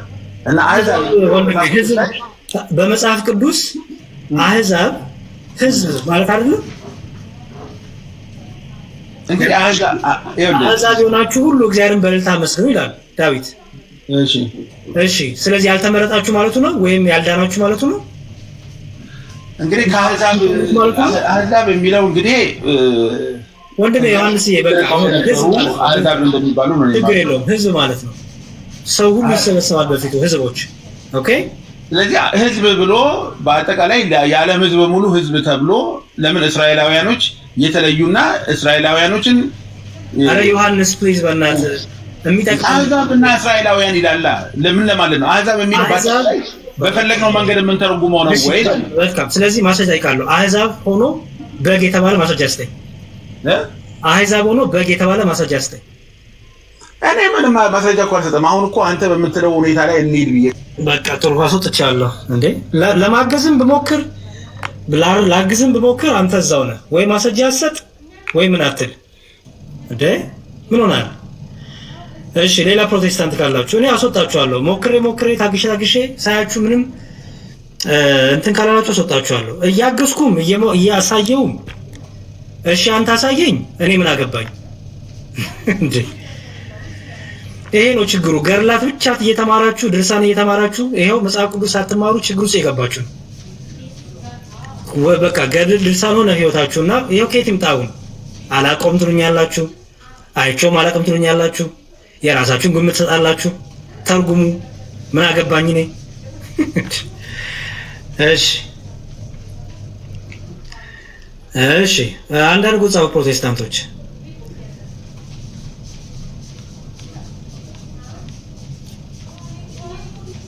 አንዳንድ ጻፉ።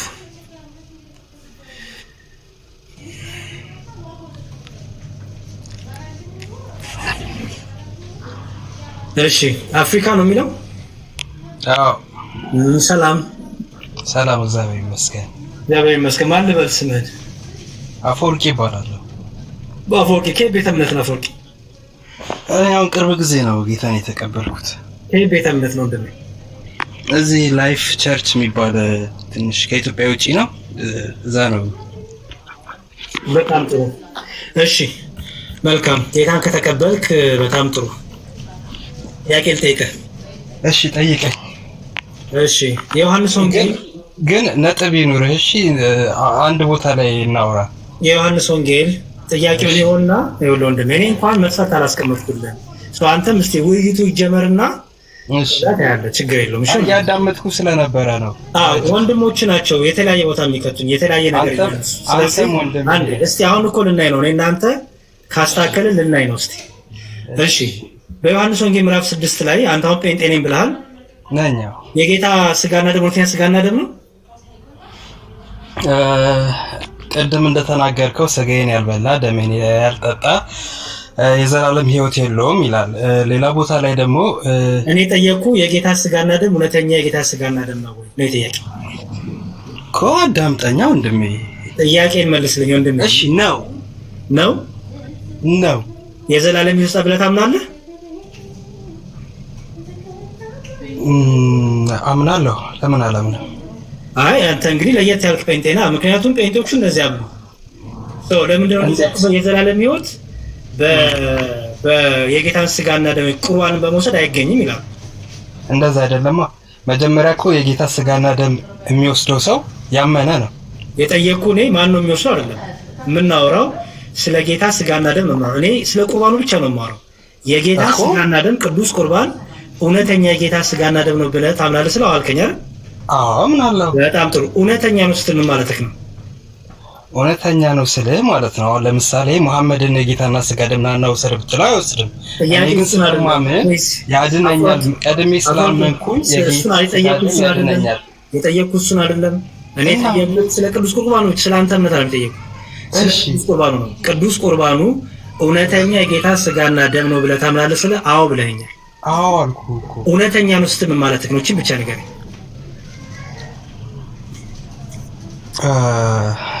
ትንሽ ላስረዳህ ይከብደኛል። ለምን በውስጤ እውነተኛ የጌታ ስጋና ደም ነው ብዬ አምናለሁ። ስወስደውም የጌታ ስጋ ደምን እንደምወስድ አምኜ ቁስሉንና ሕማሙን አስቤ ነው የምወስደው። ስለዛ የጌታ ስጋ ደም በምወስድበት ጊዜ ያድነኛል፣ ይፈውሰኛል የሚል እምነት በውስጤ አለ። ለዛ ነው የምወስደው። ኦኬ ጥያቄን ድጋሚ አሁን ሳዳመጥኩ ጥያቄ አልመለስክ። ጥያቄን ድጋሚ ጠይቅ። እውነተኛ ነው ስትል ምን ማለትክ ነው ያልኩት? እውነተኛ ነው ስልህ እውነተኛ መሆኑ ነው። በቃ እውነተኛ ነው እኮ ምን እውነተኛ ማለት ነው? ህብስቱ የምወስደው ስጋና ደም ጽዋው እውነተኛ ጌታ ደም ነው ስትል እውነተኛ ማለትም ማለትክ ነው? ክርስቶስ የከፈለልኝ የቆረሰልኝ ስጋ እውነተኛ ያ ነው ብዬ ነው የምወስደው። ትክክል ካልሆንኩ ደግሞ አንተ አስተምረኝ። እኔ አላስተምርም፣ ምክንያቱም አንተ ጴንጤ ነኝ ኦርቶዶክስ ነኝ። የኔን ትምህርት አይደለም ያንተን ትምህርት ነው መሳት የፈለኩት እኔ።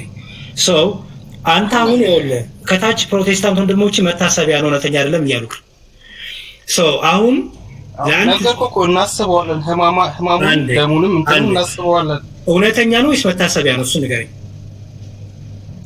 እውነተኛ መታሰቢያ እውነተኛ መታሰቢያ። እውነተኛና መታሰቢያ ስትል ልዩነቱ ንገረኝ። እውነተኛ ማለት ይሄ ነው፣ መታሰቢያ ማለት ይሄ ነው ብለህ ፍታለህ። እውነተኛ አታወሳስበው ብራዘር፣ አታወሳስበው። አወሳሰብክብኝ። ምንም አንተ ጴንጤ አይደል እንዴ? ገብቶ ካምኗል። አወሳሰብክብኝ አንተ። ይኸውልህ ወንድሜ ለምን ታወሳስበዋለህ? አወሳሰቡ ለምን አስፈለገ?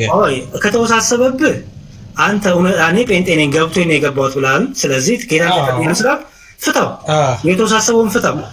ምን አልከኝ? የጌታ ስጋና ደም እውነተኛም ነው መታሰብ ነው አልከኝ። እውነተኛ ውስጥ ማለትክ ነው፣ መታሰብ ውስጥ ማለትክ ነው። ፍታልኝ። እሺ አንተ ራስህ አልገባህም ማለት ነው የጌታ። እሺ እግዚአብሔር ካንተ ጋር ይሁን። ዥዋዥዌማ ትጫወት። እሺ ዥዋዥዌ። እሺ ሌላ ሰው አለ? ዥዋዥዌ እንዳትጫወቱ አደራ። በቃ አንድ አቋም ይዛችሁ መታሰቢያም ነው የፕሮቴስታንት አስተምሮ። እሺ ሰላም ነው። እንዴት ነህ? ኦኬ ስትገባ ሚውት አድርገው ወይ ምን? እኔ እንጃ። ወይ እስኪ ወተላስ እስኪ ድጋሚ ክፈተው። እሺ አሁንስ አሁንም ያስተጋባል? ወይስ ምንድን ነው? እሺ ጠብቃል። ሌላ ሰው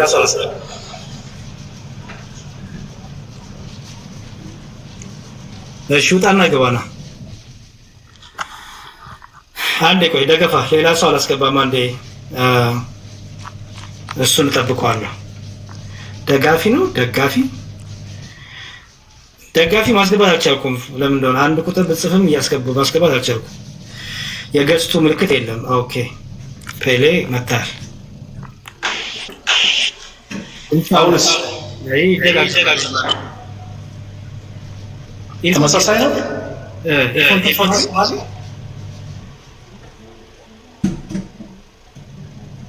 ኤርፎን ይጠቀም። ኧረ ኖ ኤርፎን አልጠቀምም። መዝሙር ኖ በፍጹም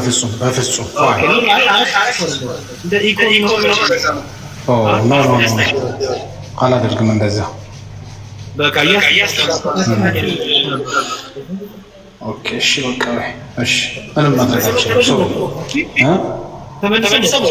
እሺ ቴንክ ዩ በጣም ድጋሚም ስላስገባኝ አመሰግናለሁ። ሶሪ ስለረበሽኳችሁ። እሺ ሌላ ፕሮቴስታንት አለ? ሌላ ፕሮቴስታንት አንድ ቁጥር ጻፉልኝ። ደገፋ ማስገባት አልቻልኩም። ሶሪ ደጋፊ ነው ደጋፋ ማስገባት አልቻልኩም። የገስት እንትኑ አይለችም አትመጣልኝም። እሺ እስቲ ደጋፊ ነው ደገፋ ማስገባት አልቻልኩም። በጣም ይቅርታ የገስት ምልክቱ የለም እውነቱን ለመናገር። ኦኬ እሺ ይቀበል ገስት ሊያገኘው። እሺ ከማናዬ ልጀምር አንዴ። ደገፋ ነው ደጋፊ ምን ታርግልኝ? ማናዬ ሰላም ሰላም እስቲ እግዚአብሔር ይመስገን። ማን ልበል ስሞትን? ስሜ ማናዬ ነኝ። ከሽኬ ቤተ እምነት ነው? ፕሮቴስታንት ነኝ እኮ። የት ነው ህብረት የሚያደርጉት? ፕሮቴስታንት ነኝ። ፕሮቴስታንት ብሎ ቤተ እምነት የለም ፕሊዝ። ፕሮቴስታንት የሚባል ቸርችም የለም ሲጀመር። ወይ ሙሉ ወንጌል ነው ወይ ቃለ ሕይወት ነው ወይ መካነ ኢየሱስ ነው። ምንም እኮ ልታፍሩበት አይገባም። አይደለም ማፈርሳውን ሁሉም አሁን የሚካተቱበት ያ ሁሉም የሚካተተው ማናየ ፕሊዝ የት ነው ብረት የምታደርገው? ምን ነው ትርጉሙን አላውቅም። አድባት ፕሮቴስታንት ማለት እሺ በቃ ሶርጃለሁ። እሺ እኔ ምንም እኮ የሚያሳፍር ነገር የለም። ቱ ቢ ኦነስት እውነቱን ለመናገር ምንም የሚያሳፍር ነገር የለም። እኔ የት ነው ብትሉኝ ከኢትዮጵያ ኦርቶዶክስ ተዋሕዶ ቤተክርስቲያን አለው። በቃ አለቀ። የት ደብር ነው የምታገለግሉትኝ? ደግሞ ደብረ ታቦር እግዚአብሔር አብላለሁ። በቃ እንደዚህ ቀን በጣም ሶ ኢዚ እያወቅን እንዴ የትምህርት ልዩነት እንዳላቸው እናውቃለን። መካነ ኢየሱስ ከሙሉ ወንጌል እንደማትገናኝ እናውቃለን። ኢትስ ኦኬ እኮ በቃ አለቀ። ከዚህ ነኝ ከዚህ እዚህ ነው ህብረት ማድረገው ኢዚ ደ እሺ ደጋፊ ነው ደጋፋ ሶሪ ደጋፊ ነው ደጋፊ። ሰላም ላንተ ይሁን። አሜን አሜን። እንዴት ናችሁ? እግዚአብሔር ይመስገን። ቤተ እምነት ነህ? እኔ ፕሮቴስታንት ነኝ። ፕሮቴስታንት ብሎማ የለም ፕሊዝ። የት ነው ቤተ እምነት ወንድሜ? ኢቨን ካውንስሉ እንኳን ቤተ እምነቶች ብሎ ስም ሰጥቷቸዋል አይደል? ስለዚህ ከየት ነህ? ማለት ያው ሁሉም ቦታ ነው ህብረት ማደርገው። ለዛ ነው። መካነ ኢየሱስ ሄደህ ትቆርባለህ? ፕሮቴስታንት የሆኑት ጋር ሁሉ ገብቼ እማራለሁኝ። መካነ ኢየሱስ ልጅን ሄደህ ታስጠምቃለህ? ቅዱስ ቁርአን ትወስዳለህ? እዛ እንኳን አልሄድም አልሄድኩም እስካሁን። በጣም ጥሩ። ሁሉም ቦታ ብለህ ነበር። ይኸውልህ ያልሄድክበትን አንድ አገኘህ። የት ነው ህብረት የምታደርገው? ፕሊዝ ንገረኝ። ያው እኔ እስካሁን እየሄድኩኝ ነው። ለዛ ነው። የት ነው የምትሄደው? ሙሉ ወንጌል ትሄዳለህ? ሙሉ ወንጌል ነህ? አዎ እሄዳለሁ። እዛ መካነ ኢየሱስ አትሄድም? አዎ እዛ አልሄድኩም። ኦኬ። መካነ ኢየሱስ ከሙሉ ወንጌል ትምህርት አይለየም አይለይም? እሱን እንኳን አላውቅም፣ ግን ፕሮቴስታንት እንደሆነ ነው የማውቀው። እሺ መካነ ኢየሱስ ህጻናት ታጠምቃለች አታጠምቅም? ስለዛ ነገር አላውቅም። ላሳይ የእምነት መግለጫቸውን እንደሚያጠምቁ ለኃጢአት ስርየት ብለው። እሱን እንኳን አላውቅም እኔ ያው። እሺ እንግዲህ ካላወቅ እንግዲህ ያው እንግዲህ ዜና ነው የምነግርህ። ህፃናትን ለኃጢአት ስርየት ብላ ታጠምቃለች። በሚስጥራት ታምናለች። ሚስጥራትን ያልወሰደ ሰው አይድንም ብላ ታምናለች። በቁርባን ማለት ነው እና በጥምቀት ጥምቀትን ያልተጠመቀ ሰው ጥምቀት ለድነት ነው ብላ ታምናለች። አንተ እነዚህን ትቀበላለህ? እነዚህ ትምህርቶች የህፃኑን አልቀበልም፣ ግን ያው ጥምቀቱ እንኳን የጌታ ትእዛዝ ስለሆነ እሱን እቀበላለሁ። ሰው የሚጠመቀው ለመዳን ነው ብለህ ታምናለህ? እሱ ከጸደቀ በኋላ ሰው የሚጠመቀው ያንን ነገር ያደርጋል። ለመጽደቅ ሳይሆን ለመዳን ያደርጋል። ለመጽደቅ ሳይሆን ለመዳን ያደርጋል። የጸደቀ ሰው አልዳንም ማለት ገና ሊድን ነው። መጽደቅ የሚቻለው እግዚአብሔር ፊት ልጁን በማመን ብቻ ነው። እሺ የጥምቀት ጥቅሙ ምንድን ነው? ልጅነትን ካገኘ ያ ጸደቀ ይባላል። ከዛ ወደ ስራ ይሄዳል ማለት ነው። የጥምቀት ጥቅሙ ምንድን ነው?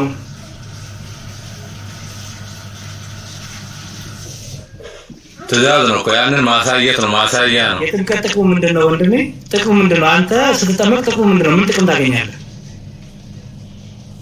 ማሳያ ነው። ኢየሱስ ክርስቶስ ሞቶ እንደተነሳ ማሳያ ነው። ምን ጥቅም ታገኛለህ? አንተን ያልኩህ መመስከር ነው። ያው መሰክራለሁ። ምን ጥቅም ሞቶ እንደተነሳልኝ ወንድሜ፣ ምን ጥቅም ታገኛለህ በመጠመቅ?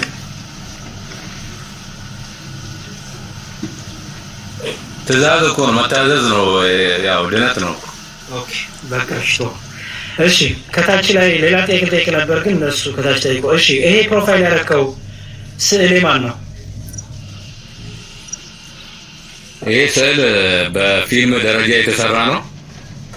ኢየሱስ ክርስቶስን እንዲረዱ ተብሎ የተሰራ ነው። ስዕል እኮ አትቀበሉም እናንተ። ክርስቶስን አይተዋል በዓይንህ? ኢየሱስን በዓይኔ አላየሁትኝም፣ ግን በእምነት አይቼዋለሁ። እኛ ስዕል ስንስል እኮ ትቃወሙናላችሁ አይደል? አዎ ስዕል እኮ ማንሳቱ ችግር የለውም፣ ግን መስገዱንና መዘመሩ ነው። አይ ከመነሻው መጀመሪያ ስዕል መጠቀም ኃጢአት ነው ትላላችሁ እኮ፣ ምልክት አታርጉ ትላላችሁ እኮ። ይሄው አንተ እኮ ምልክት አደረከው። አይ አትስገዱላቸው፣ አታምልካቸው ነው እንጂ ስለዚህ ስዕሉ ችግር የለብንም። ስዕል መሳሉ ትክክል ነው፣ ችግር የለውም። ያ ምሳሌ በምሳሌ ደረጃ ሰውን ለማስረዳት ይቻላል አይደል? ስለዚህ ችግር የለውም ስዕል ማንሳት፣ ግን ለዛ ነገር መስገድ አንዴ ስዕል መሳል ችግር የለውም። የመለስኩልህ እኮ ነው፣ ጠየቀኝ መለስኩልህ። እሺ ያልኩ ቆይ ስዕል መሳል ችግር የለውም አልከኝ አይደል? ኦኬ። ስለዚህ አንተ ስዕልን ትቀበላለህ፣ ስዕሉ ፊት ጸሎት ማድረጉን ለዛ መስገዱን ነው እንጂ የምትቃወመው ስዕል መሳል ችግር የለውም አይደል? አዎ ያንን ነገር ለማስተማር ከሆነ ምንም ችግር የለውም። መልካም የሆነውን ነገር ሁሉ እቀበላለሁ። በጣም ጥሩ። ይሄ ሰውዬ አሁን እዚህ ጋር ያልከው ሰውዬ እዚህ ጋር ያለው ሰውዬ የፊልም አክተር ነው አይደል? ያው እንደዛ ነው የምረዳው፣ ፊልምም ስላየሁት ይሄ ሰውዬ ስለ የዚህ ሳይሆን እኔ የዚህም ጋር አላውቅም፣ ግን የክርስቶስ ምሳሌ ስለ ኢየሱስ ክርስቶስ ፊልም የተሰራ አለ አይደለ? አንዴ ይሄ ሰውዬ ህይወቱ የክርስቶስ ምሳሌ ነው። ምክንያቱም ይሄ ሰው አለ በህይወት የክርስቶስ ምሳሌ ይሆናል። ይሄ ሰው የፊልም አክተር ነው፣ የክርስቶስ ምሳሌ ይሆናል። እንደ መጽሐፍ ቅዱስ አይደለ የተሰራው ፊልሙ?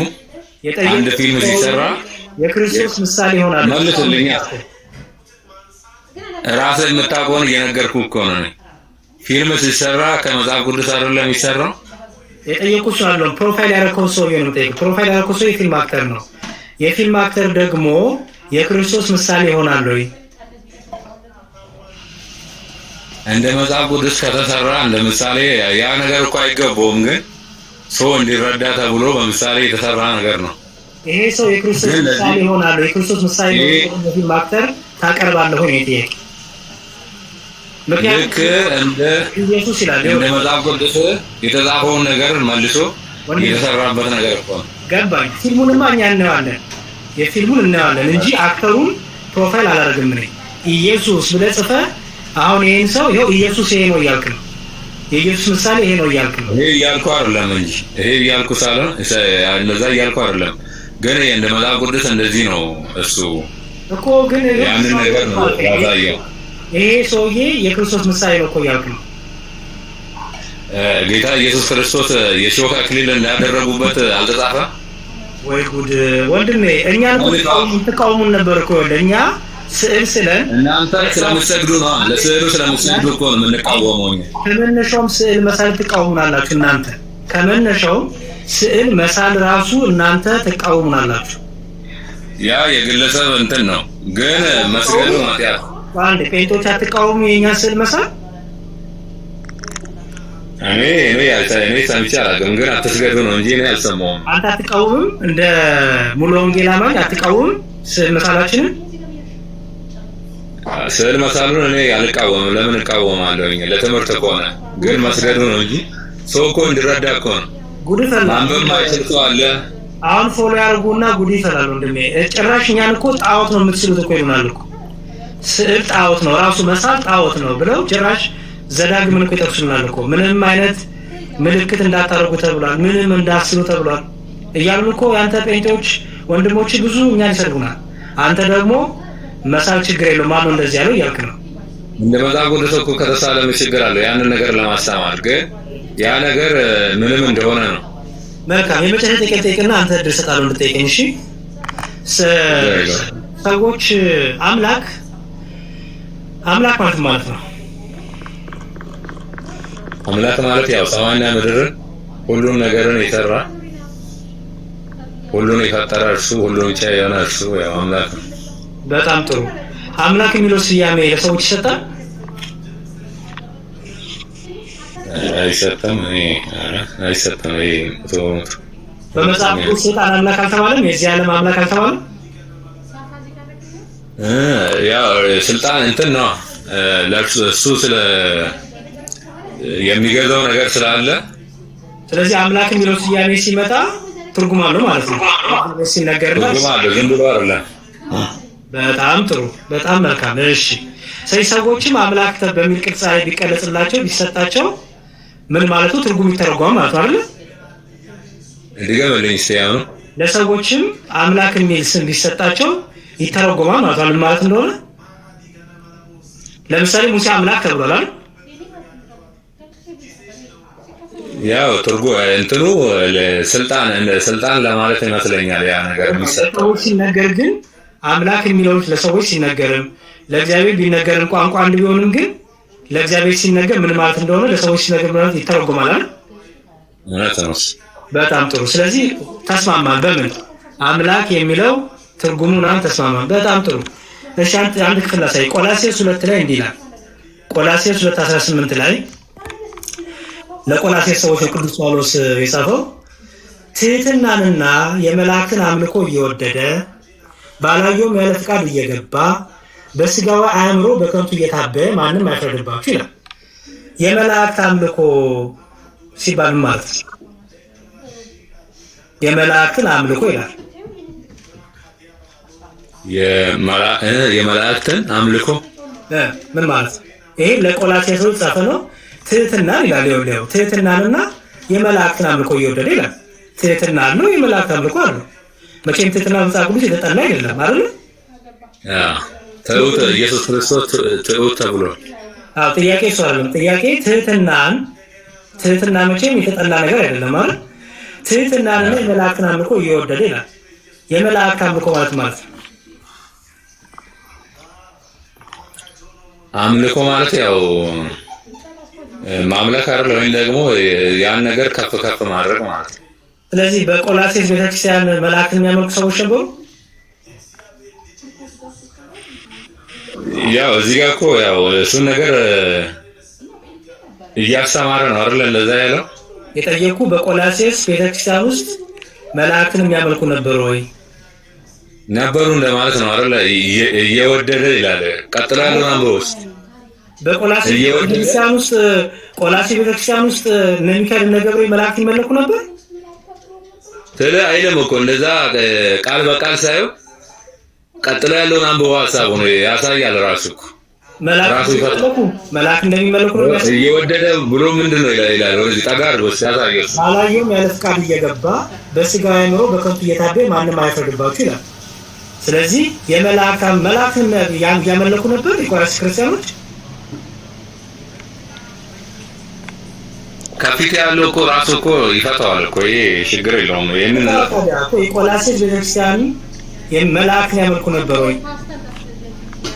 እሺ አንተ የተረዳውን እስቲ አስረዳኝ። ምንም ችግር የለውም። አንተ እንደ ፕሮቴስታንት መልስልኝ፣ እንደ ጴንጤ መልስልኝ። የመላእክትን አምልኮ እየወደደ አንድ ላይ አንቦ እንትን አታቋርጠው እንትን። እሺ ትሕትናንና የመላእክትን አምልኮ እየወደደ ሙሉን ቁጥር አንቦ ያነበኩልኩ ትሕትናንና የመላእክትን አምልኮ እየወደደ ባላየውም ያለ ፍቃድ እየገባ በስጋዊ አእምሮ በከንቱ እየታበየ ማንም አይፈርድባችሁ ይላል።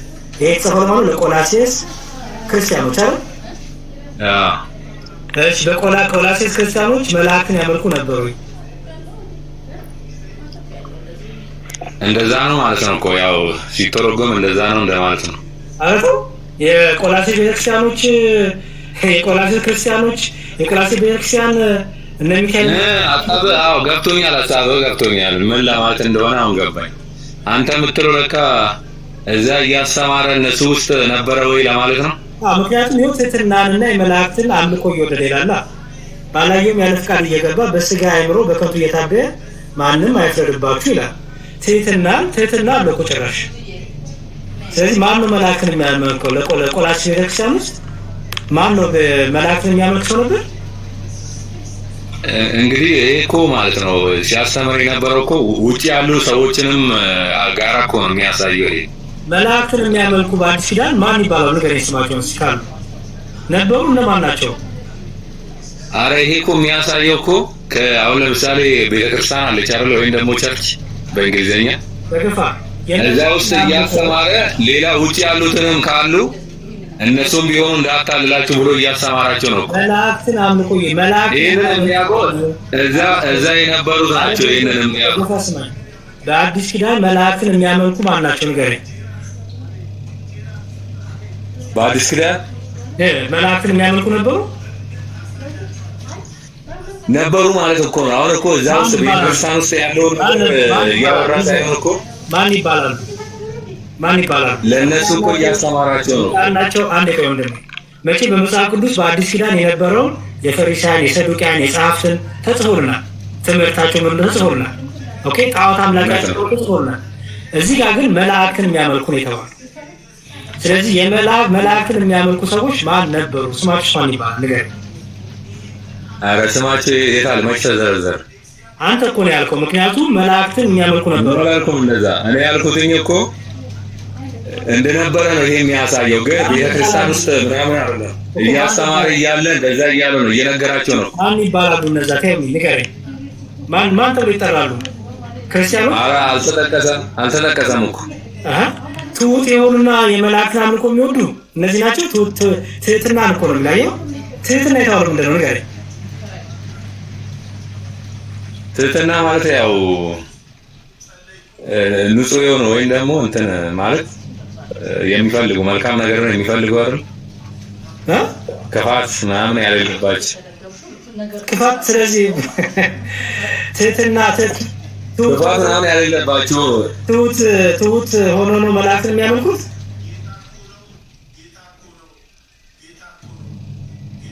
ኧረ አንድ ላይ እኮ እንዴት መሰለህ? አሁን እኮ በቃሽ በራስህ እየፈታህ አንድ ተበልክና ያስወጣው እኮ እንዳለ አይደለም የሚፈታው። ችግር የለውም።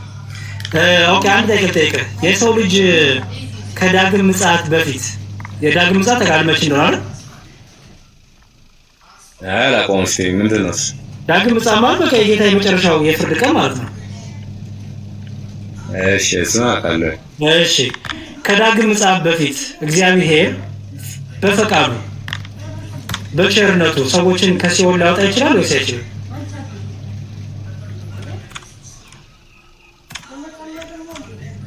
ያው እንድንወጣ ማለት ሰው እንዲወጣ እኮ እድል ሰጥቷል። አሁን ነው ሰው ወደ ከሲኦል ነው ማለት እርሱ እንደሚታገዝ ምናምን ተጽፏል። ለምን እንደዘገየ? እሺ አንተ ግን እንዳይጣፉ ወዱ የጠየቁኝ ከሲኦል ነው ማለት ከሲኦል እግዚአብሔር በቸርነቱ ሰዎችን ሊያስወጣ አይችልም? ነፍሳትን ሊምር አይችልም? ያው እሱ ራሱን ሊክድ አይችልም። ሰው የፈለገውን ነገር መምረጥ ይችላል። የጠየቁ እሱን አይደለም። በእግዚአብሔር ቸርነት እግዚአብሔር ቸር አምላክ መሐሪ ስለሆነ እስከ ፍርድ ቀን ነው ማለት ከፍርድ ቀን በኋላ ምንም አይነት ነገር የለም። እስከ ፍርድ ቀን ከመምጣቱ በፊት ግን አሁን ላይ ለምሳሌ አሁን በዚህ ሰዓት እግዚአብሔር እኔ ለምሳሌ ጌታ ሆይ በሲኦል ያሉትን ነፍሳት እንደው ማራቸው ብዬ ብጸልይ እግዚአብሔር ቸር ከሆነ ፈቃዱ ከሆነ ሊምራቸው አይችልም? እኛ እንጸልያለን፣ ግን እርሱ እኛ ስለጸለይን ብቻ ሳይሆን እርሱ ራሱ በራሱ ስለሚፈርድ በጣም ጥሩ። እኛ እንደዛ ነው እንጸልየው። እኛ እንጸልያለን። በጣም አሪፍ ደገፋይ። በጣም እኔ ተመችቶኛል። ኦኬ ስለዚህ እኛ ራሱ ነው የሚፈርደው። ከሲኦል ያሉት ሰዎች እንኳን ቢሆን እግዚአብሔር በምህረት ማራቸው አውጣቸው ብለን መጸለይ እንችላለን። ለምን እኛ እንደዛ እንጸልያለን፣ ግን ያንን ነገር የሚያደርገው ራሱ ነው እኮ። እኛ ያገኝ አስተካክል። አጠያየቅ ትክክል አይደለም እኮ። ምንድን ነው አጠያየቅ ትክክል አይደለም? ከመለስክልኝ በኋላ ትክክል አይደለም ትለኛለህ እንዴ? አይ እንደዚህ ነው መጠየቅ ያለብህ። እኛ አሁን ለሞቱት ብንጸልይ ምንድን ነው ችግሩ ነው ማለት ያለብህ። በሲኦል ላሉት ለሞቱ አይደለም ያልኩኝ። ለምሳሌ በገነት አቷን ብለን እንጸልያለን፣ እነሱን ያ በጸሎት ያግዙናል። ሲኦል እንደገቡ በምን ታውቃለህ? እኔ አላውቅም። እሱን እኮ መጽሐፍ ቅዱስ ላይ ለሞቱት ነው የሚባለው። ለሞቱት እንጸልይ ገነት እንዲገቡ። ስማኝ፣ ይኸውልህ መጽሐፍ ቅዱሱ ነግሮናል። በመልካም ፍሬ በእምነት ከዳኑ ከዛ በመልካም ፍሬ ከተመላለሱ እስከ መጨረሻው የጸኑት ይድናሉ። በኃጢአት በተለያየ ነገር ውስጥ ግን ተጨማልቀው ንስሐ ሳይገቡ ከሞቱ ወዴት ነው የሚሄዱት? ወደ ሲኦል አይደል? እሱን ግን የሚያውቀው እግዚአብሔር ነው። እግዚአብሔር ነው። ገባኝ። መጽሐፍ ብዙ የነገረን እውቀት አለ አይደል? ወደ እሳት ይጣላሉ ይላል አይደል? እርሱ እንደ እግዚአብሔር ቃል እንደዛ ነው። ግን እርሱ እንደኛ አይደለም። ስለዚህ ከኛ የሚጠበቀው እንደኛ ይፈርዳል። በእሱ ፈራጁ እሱ ነው። ከኛ ግን እግዚአብሔር ሆይ በሲኦል ያሉትን ነፍሳት ማራቸው፣ ፍቃድ ቢሆን መሐሪ አንተ ነህ፣ ይቅር ባይ አንተ ነህ ብለን መጸለይ ስህተት ነው? በሲኦል ያሉትን ሳይሆን የሞቱቱ ሲኦል እንዳይገቡ ነው የሚባለው። ሲኦልማ ከገቡ እንዴት ይወጣሉ ወንድም? በጣም ጥሩ። ሐና ስትጸልይ እንዴት ብላ ጸለየች? ምን ብላ ጸለየች መሰለህ? ሐና በመጽሐፈ ሳሙኤል ቀዳማዊ አንደኛ ሳሙኤል ምዕራፍ 2 ቁጥር 6 ላይ እግዚአብሔር ይገድላል ያድናል፣ ወደ ሲኦል ያወርዳል ያወጣልን ማለች። አስተውል። እግዚአብሔር ይገድላል ያድናል። እግዚአብሔር ከፈለገ ይገድላል፣ ደግሞ ከፈለገ ያነሳል አይደል? መብቱ ነው። እውነት ነው። ወደ ሲኦል ደግሞ ያወርዳል። በጣም ጥሩ። ወደ ሲኦል ያወርዳል ደግሞ ያወጣል ከሲኦል። አይችልም እግዚአብሔር እንደዚህ ማለት? ይችላል። እርሱ ሁሉን ቻይ ስለሆነ ወደ ሲኦል ማውረድ ከሲኦል ማውጣት ይችላል። ይችላል። እኔ ይሄንን አልጠራጠርም። በጣም ጥሩ። ስለዚህ በሲኦል ያሉ ነፍሳት እግዚአብሔር ቸር ከሆነ እግዚአብሔር ፈቃዱ ከሆነ ወደ ገነት ሊያስገባው የሚችል ሰው ሊኖር ይችላል። እኛ የምናውቀው ነገር የለም አይደል? ምን አልከኝ? እስቲ ድገመው። ያው ነው ወደ ሲኦል ያወርዳል ማለት ነው። ወደ ሲኦል ያወርዳል ማለት እኮ ይፈርዳል ለማለት እኮ ነው። ፍርድ ነው ከእግዚአብሔር ውጪ። ወደ ገነት አወረደና ወደ ሲኦል አወረደ ሲባል ልዩነቱ ነው። ያው ከእርሱ ውጪ ሲኦል ነው በቃ አጭሩ። ጥያቄ ወደ ሲኦል ያወርዳል ሲባልና ወደ ገነት ያወርዳል ሲባል ልዩነቱ ምንድን ነው? ከእርሱ መንግስት ውጪ የሆነው ነገር ሲኦል ነው። ጉድ። ወደ ገነት የመጨረሻ ጠይቀህ ወደ ገነት ያወርዳል ሲባል አይ ስለዚህ ለምሳሌ የመጨረሻው ፍርድ አለ አይደለ? ወደ ገነት ያወርዳል። ለምሳሌ አሁን ብንሞት ወይ ሲኦል ወይ ገነት የምንገባው አይደል? የመጨረሻው ፍርድ ገና አለ። ገና የፍርድ ቀን እኮ ሁሉም እኮ ይቆማል እኮ እግዚአብሔር። ስለሱ አይደለም ያወራሁት። አሁን ስንሞት ወይ ገነት ነው ወይ ሲኦል ነው የምንገባው። ኧረ እንደ ፍርድ አለ። እኔ እንደዛ አላምንም። አንተ እንዴት ነው የምትገባው? ስለዚህ የት እንደምንቆይ እሱን አላውቅም። እኔ የተጻፈውን ነው እንጂ የማውቀው ማላውቀውን አላውቅም። ግን በክርስቶስ ታምናለህ? ግን ሁሉም በክርስቶስ ወንበር ፊት እንደሚቆም ፍርድ ቀን አለ። እኔ ስለጠየቅኩ ወንድም የጠየቅኩ አንተ አሁን ስትሞት በክርስቶስ ያመንክ ነህ አይደል? በክርስቶስ ያመንኩኝ። የት ነው የምትገባው? ነፍስ ወዴት ነው የምትሄደው አሁን ስትሄድ? እኔ ገነት እንደሆነ ነው የማውቀው። ቅድም እኮ ገነትም ሲኦልም የሚባል ነገር የለም እኮ ስትለኝ ነበር። አይ እኔ እኮ ላይ ልል የፈለኩት መጨረሻ ቀን ፍርድ አለ። ከፍርድ በኋላ ነው የመጨረሻው ሲኦል የሚባለው። የመጨረሻው ገሃነም እሳት ወንድሜ። ለሞቱት የሚለውን ብንይዝ አሪፍ ነው ብዬ ነው። ለሞቱት ብንጸልይ ወንድሜ የፍርዱን ቀን አራዳም ሲኦል እንዳይገቡ ብንጸልይ ምን ችግር አለው ብለህ ብጠይቀኝ ጥሩ ነው ብዬ ነው። ወንድሜ ይኸውልህ ሲኦል አይደለም የፍርድ ቀን ላይ ገሃነም እሳት ወይም የዘላለም እሳት ነው የምንገባው። ገነት ከፍርድ ቀን በኋላ ገነት ሳይሆን መንግስተ ሰማይ አዲሷ ሰማይ ነው የምንወርሰው አይደል? እውነት ነው። ያ ግን እኮ የፍሱ ከፍርድ ቀን በኋላ ያለ ነው። እኔ ስለ ፍርድ ቀን አይደለም የጠየቁ አሁን የፍርድ ቀን አይደለም። አሁን ላይ ሰዎች ሲሞቱ በክርስቶስ ያመኑ ወዴት ነው የሚሄዱት? እኔ እሱን እኔ አሁን እኮ ማቆም ብቻ ነው የምናገረው። እግዚአብሔር ቃል ነው ማውራት የምፈልግ። ለምን ቃሉ ላይ የጨመረ የቀነሰ ይላል። ፍርድ አለ እኮ። እንቶ እና ያንተ ጥያቄ አለ? አዎ ጥያቄ አለኝ። እሺ እንደኔ ጥቅስ ተጠይቀኝ። እሺ የዮሐንስ ወንጌል ምዕራፍ 4 ቁጥር 24ን አንብብልኝ እስቲ። እሺ ዮሐንስ ወንጌል ምዕራፍ 4 ቁጥር 24 እግዚአብሔር መንፈስ ነው፣ የሚሰግዱለትን በመንፈስና በእውነት ሊሰግዱለት ያስፈልጋቸዋል። እሺ እና እግዚአብሔር መንፈስ ከሆነ የሚሰግዱለት በመንፈስና በእውነት ከሆነ በኦርቶዶክስ እምነት ውስጥ ለምንድን ነው በስዕሉ ፊትና በቤተ መቅደሱ ማለት በቤተ ክርስቲያኑ በር ወይም ደግሞ በቤተ መቅደሱ ፊት ለፊት ለምንድን ነው የሚሰግዱት? ይሄ እንድትመልስልኝ ብዬ። ኦኬ ስግደት ምንድን ነው? ስግደት ምንድን ነው? ስግደቱ ለማምልኮ ነው? ስግደቱ ለአምልኮ ነው? ስለ አሁን ቃሉ የሚለው እንደዛ ነው። ግን ይሄ ደግሞ እንደዛ ሆኖ ሳገኙ ጥያቄ ስለ እኔ ይሄ ነው አንዱ ጥያቄ ስግደቱ ለአምልኮ ነው። ያው ማምለክ ነው እኮ እግዚአብሔርን ለማምለክ ያው ስግደት። ኦኬ ራእይ 3:9 ላይ ይላል ዮሐንስ ራእይ ምዕራፍ 3:9 ላይ እነሆ አይሁድ ሳይሆኑ አይሁድ ነን ከሚሉ ነገር ከሚዋሹ ከሰይጣን ማህበር አንዳንዶችን እሰጥሃለሁ። እነሆ መጥተው በእግሮች ፊት ይሰግዱ ዘንድ እኔም እንደወደድኩ ያውቁ ዘንድ አደርጋቸዋለሁ ይላል። ኦኬ ወደ ማን ነው መጥተው የሚሰግዱት? እሺ ደግማም በውስጥ እነሆ አይሁድ ክርስቶስ ነው የሚናገረው ይሄን።